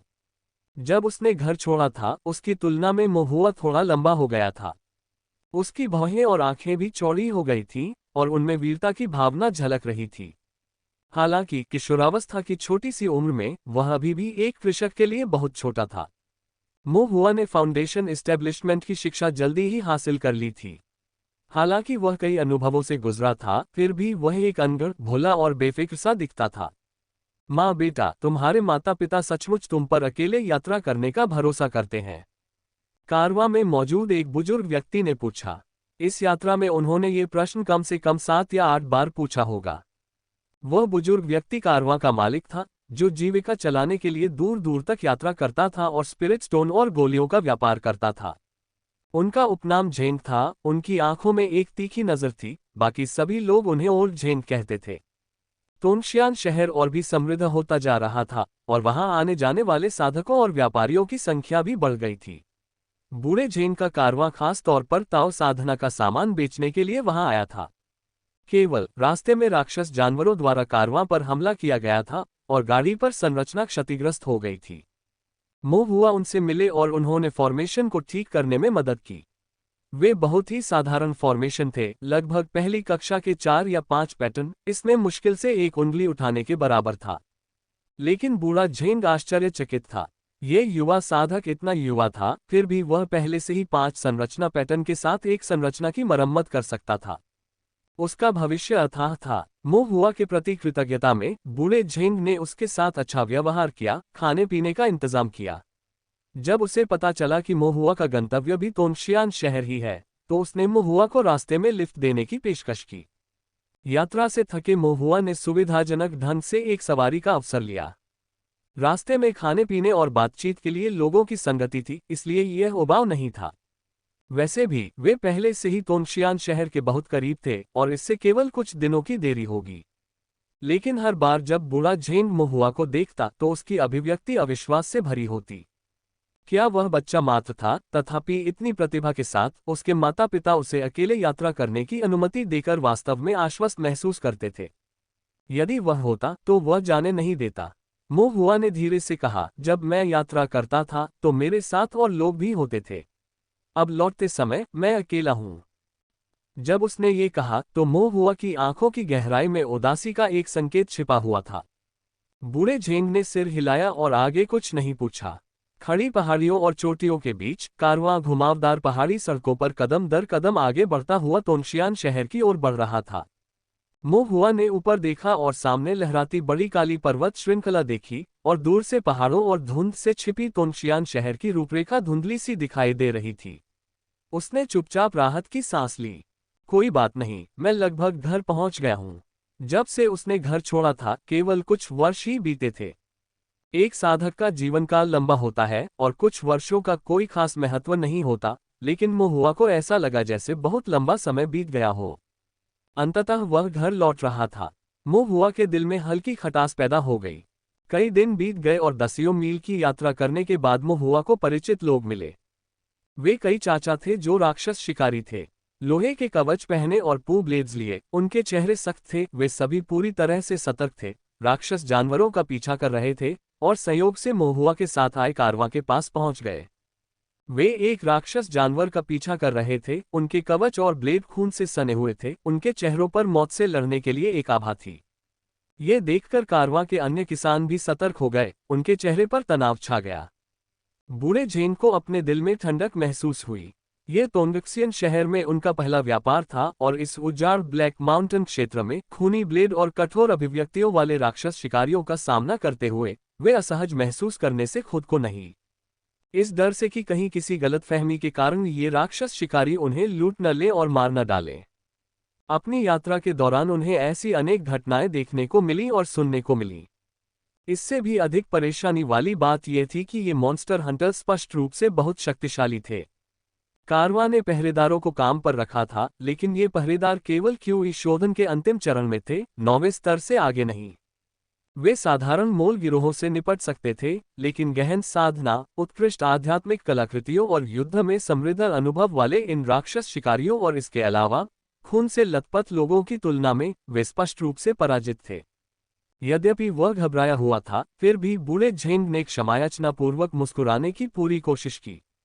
साथ ही ताओवादी मित्रों, मेरा नाम झेंग है और मैं कुछ मामूली व्यापार करने के लिए तोंगशियान शहर जा रहा हूं। मुझे उम्मीद है कि आप उदारता दिखाएंगे। उसने मन ही मन गणना करना शुरू कर दिया कि सुरक्षित निकलने और अपने नुकसान को न्यूनतम करने के लिए उसे कितना टोल देना होगा। राक्षस शिकारी चुप रहे। वे राक्षस जानवरों के शिकार पर थे और राक्षस शिकारियों के बीच कम बोलना एक नियम था। ये देखकर कि उन्होंने कोई जवाब नहीं दिया, बूढ़े झेंग की बनावटी मुस्कान और भी कठोर हो गई। तभी संयोगवश राक्षस शिकारियों में से एक की नजर गाड़ी पर पड़ी और उसने देखा कि एक सुंदर आकृति वाला बच्चा मुस्कुराते हुए उसकी ओर दयालुता से देख रहा था। वह चौंक गया, अविश्वास से उसकी आंखें चौड़ी हो गईं और वह बोला, मोहुआ। अन्य राक्षस शिकारी उसे गुस्से से घूर रहे थे। तुम क्या कर रहे हो? ऐसे चिल्ला रहे हो और सबको चौंका रहे हो। आपकी आवाज बहुत तेज है। क्या होगा अगर ये पवन श्रवण भेड़िया को सचेत कर दे? एक अनुभवी मॉन्स्टर हंटर होने के नाते क्या आप नियमों को नहीं जानते? यह नहीं है, यह मोहुआ है। क्या मोहुआ? भले ही वो मोहुआ हो, तुम नहीं कर सकते। इस मॉन्स्टर हंटर को उसके वाक्य के बीच में ही रोक दिया गया, फिर वह भी ठिठक गया, मोहुआ। तुम पागल हो गए हो, मोहुआ नहीं है। फिर उसने अपना सिर घुमाया और कारवां के भीतर से उसी मुस्कुराते हुए मासूम दिखने वाले मोहुआ को देखा। मोहुआ ने मुस्कुराते हुए उनकी ओर हाथ हिलाया, अंकल झाओ, अंकल सुन, अंकल झो। मैं वापस आ गया हूं। सभी लोग आश्चर्यचकित हो गए और फिर उनके चेहरे पर खुशी छा गई। यह कोई गलती नहीं है, ये वास्तव में महुआ है। महुआ, शांत रहो, भेड़िए को मत डराओ। उस भेड़िए की परवाह किसे है, रहने दो उसे। महुआ थोड़ा हैरान था। महुआ, हमारा इंतजार करो, हम यही काम खत्म करेंगे और तुम्हें टोंगजियान शहर वापस ले जाएंगे, मॉन्स्टर हंटर्स ने उत्साह से कहा। महुआ ने उनकी तरफ देखा, उनकी तलवारों और कवच पर खून के निशान देखे। हालांकि उनकी आंखें फौलादी और चेहरे जर्जर थे और जाहिर था कि वे काफी देर से राक्षस जानवरों का पीछा कर रहे थे, फिर भी ऐसा लग रहा था कि उनका शिकार लगभग खत्म हो चुका है। महुआ ने अपना सिर हिलाया और कहा, चाचाओं, अपना राक्षस शिकार जारी रखो, परेशान होने की कोई जरूरत नहीं है। मैं कारवां के साथ वापस आ जाऊंगा। बाद में हमारे घर आना, मैं तुम्हें ड्रिंक पिलाऊंगी। महुआ ने उसकी छोटी सी छाती थपथपाते हुए कहा। राक्षस शिकारियों का समूह हंस पड़ा, लेकिन वे इस बारे में चिंतित नहीं थे। दरअसल महुआ की क्षमताओं के कारण उन्हें वास्तव में उसे साथ ले जाने की आवश्यकता नहीं थी। ठीक है, हम इस भेड़िए को मारकर वापस चलेंगे। हमारे पास ताज़ा मारा हुआ राक्षस का मांस है, जिसे तुम भी खा सकते हो, एक राक्षस शिकारी ने मुस्कुराते हुए कहा। महम महम, महुआ ने बार बार सिर हिलाया। इसके बाद समूह अलग हो गया। महुआ ने अपनी छोटी छोटी बाहें हिलाकर अपने मॉन्स्टर हंटर चाचाओं और दादा दादी को विदाई दी। बूढ़े झेंग, जो खतरे से बाल बाल बच गए थे, ने अपने माथे से ठंडा पसीना पोंछा। महुआ की ओर उनकी नजर कृतज्ञता और आश्चर्य से भरी थी। युवक, क्या तुम इन मॉन्स्टर हंटर्स को जानते हो? उसने पूछा। हाँ, महुआ ने सिर हिलाते हुए कहा, वे सभी मेरे चाचा ताऊ हैं। जब मैं बिग ब्लैक माउंटेन में आया था तब वे मेरी देखभाल करते थे। हम एक दूसरे से काफी परिचित हैं। आपने बिग ब्लैक माउंटेन में प्रवेश किया। बूढ़े झेंग ने महुआ की छोटी भुजाओं और पैरों को देखा, समझ नहीं पा रहा था कि क्या कहे। लेकिन यह अच्छा है, लोगों को जानना, संपर्क से चीजें आसान हो जाती हैं। बूढ़े झेंग को अपने दिल में सौभाग्यशाली महसूस हुआ। सचमुच इस युवक से टकराकर मैं खुशकिस्मत हूँ, वरना इस जंगल में बिना किसी कल्टीवेटर को जाने और खून से सने ब्लेडों वाले मॉन्स्टर हंटर्स की एक टुकड़ी से मिलते हुए कुछ भी हो सकता था। महुआ के प्रति बूढ़े झेंग का व्यवहार और भी विनम्र हो गया। लेकिन जैसे जैसे वे आगे बढ़ते गए, उन्होंने महसूस किया कि कुछ ठीक नहीं था। वे टोंगक्सियन शहर के जितना करीब पहुंचे, उतने ही अधिक राक्षस शिकारियों से उनका सामना हुआ। और इनमें से प्रत्येक मॉन्स्टर हंटर्स ने महुआ को देखकर पहले तो आश्चर्य व्यक्त किया, फिर खुशी से भर गए। एक क्षण गंभीर और जानलेवा और अगला क्षण खुशी का, मानो नया साल हो। बूढ़े झेंग ने महुआ को देखा, उसका मुंह खुला हुआ था और वह अचंभित होकर बोला, ये राक्षस शिकारी, क्या आप इन सबको जानते हैं? आप इन पहाड़ों में सभी राक्षस शिकारियों को कैसे जानते हैं? महुआ ने सिर हिलाया। लेकिन ऐसा लगता है कि आप उन्हें बहुत अच्छी तरह जानते हैं। बूढ़े झेंग को अभी भी इस पर विश्वास करना कठिन लग रहा था। महुआ ने मुस्कुराते हुए कहा, मुझे बस बहुत पसंद किया जाता है। बूढ़े झेंग को संदेह तो हुआ, लेकिन वह चुपचाप अटकलें लगाता रहा। इस युवा साधक की पहचान असामान्य होनी चाहिए, संभवतः वह राक्षस शिकार संघ के किसी उच्च पदस्थ बुजुर्ग का बच्चा होगा, या शायद अमर शहर में एक बड़े परिवार का युवा मालिक। बूढ़ा झेंग अनुमान लगाता रहा। जैसे जैसे वे अपनी यात्रा जारी रखते गए, आकाश में अंधेरा छाने लगा। दिन ढलने के करीब था, शाम का आसमान सूर्यास्त की चमक से रंगा हुआ था। बूढ़े झेंग ने नक्शे को पलटते हुए दूरी का अंदाजा लगाया और भौहें सिकोड़ते हुए कहा, थोड़ी देर हो रही है। अगर हम जल्दी नहीं करेंगे तो लगता है हमें पहाड़ों में ही रात बितानी पड़ेगी। पहाड़ों में रात बिताना खतरनाक होगा।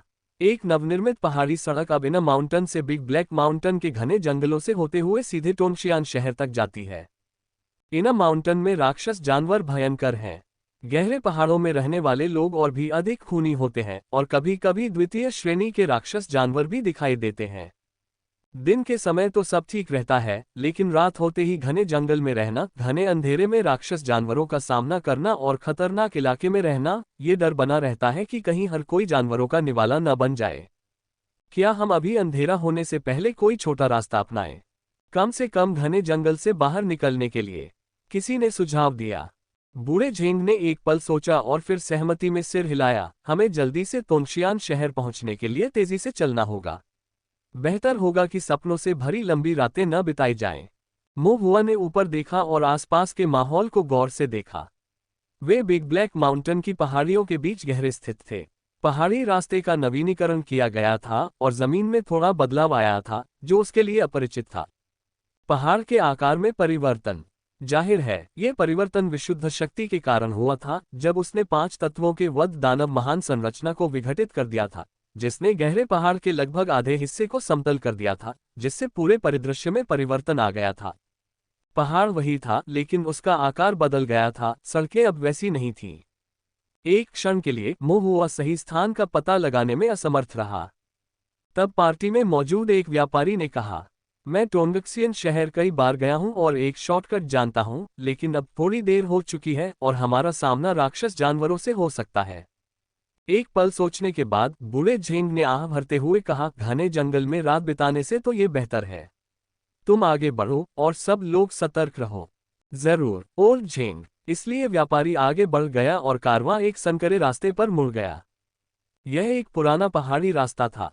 मोहुआ को यह स्पष्ट रूप से याद था। ऐसा प्रतीत होता था कि यह बिग ब्लैक माउंटेन के बाहर से टोंगजियान शहर तक जाने वाली एक पुरानी सड़क थी। धीरे धीरे इस पर यात्रा कम होती गई और इसका उपयोग बंद हो गया। ये यात्रा वास्तव में उतार चढ़ाव से भरी थी। कुछ वर्ष पहले ग्रेट फॉर्मेशन डिसोल्यूशन के कारण कुछ चट्टानें ढह गई थीं। हालांकि लोग वहां से गुजर सकते थे, लेकिन वाहनों और सामान को वहां से गुजरने में कुछ दिक्कतें हुई थीं। और फिर वहां राक्षस जानवर थे। हालांकि उनमें से अधिकांश केवल मध्य से लेकर अंतिम प्रथम श्रेणी तक के थे। कारवां में मौजूद गार्ड उनसे निपट सकते थे, इसलिए मोहुआ ने उन्हें पहले ही चेतावनी दे दी और खुद कोई कार्रवाई नहीं की। सबके सहयोग से उन्होंने एक कुई वुडवुल्फ और एक लाल आंखों वाली राक्षसी भेड़ को मार डाला। बाकी का सफर काफी आसान हो गया। जैसे ही वे घने जंगल से निकलने वाले थे, मोहुआ की दिव्य भावना जागृत हुई। उसकी भौहें सिकुड़ गईं और वह बोली, रुकना। बूढ़ा झेंग आश्चर्यचकित रह गया और कारवां में अन्य साधक भी कुछ उलझन में पड़ गए। बैकवोट।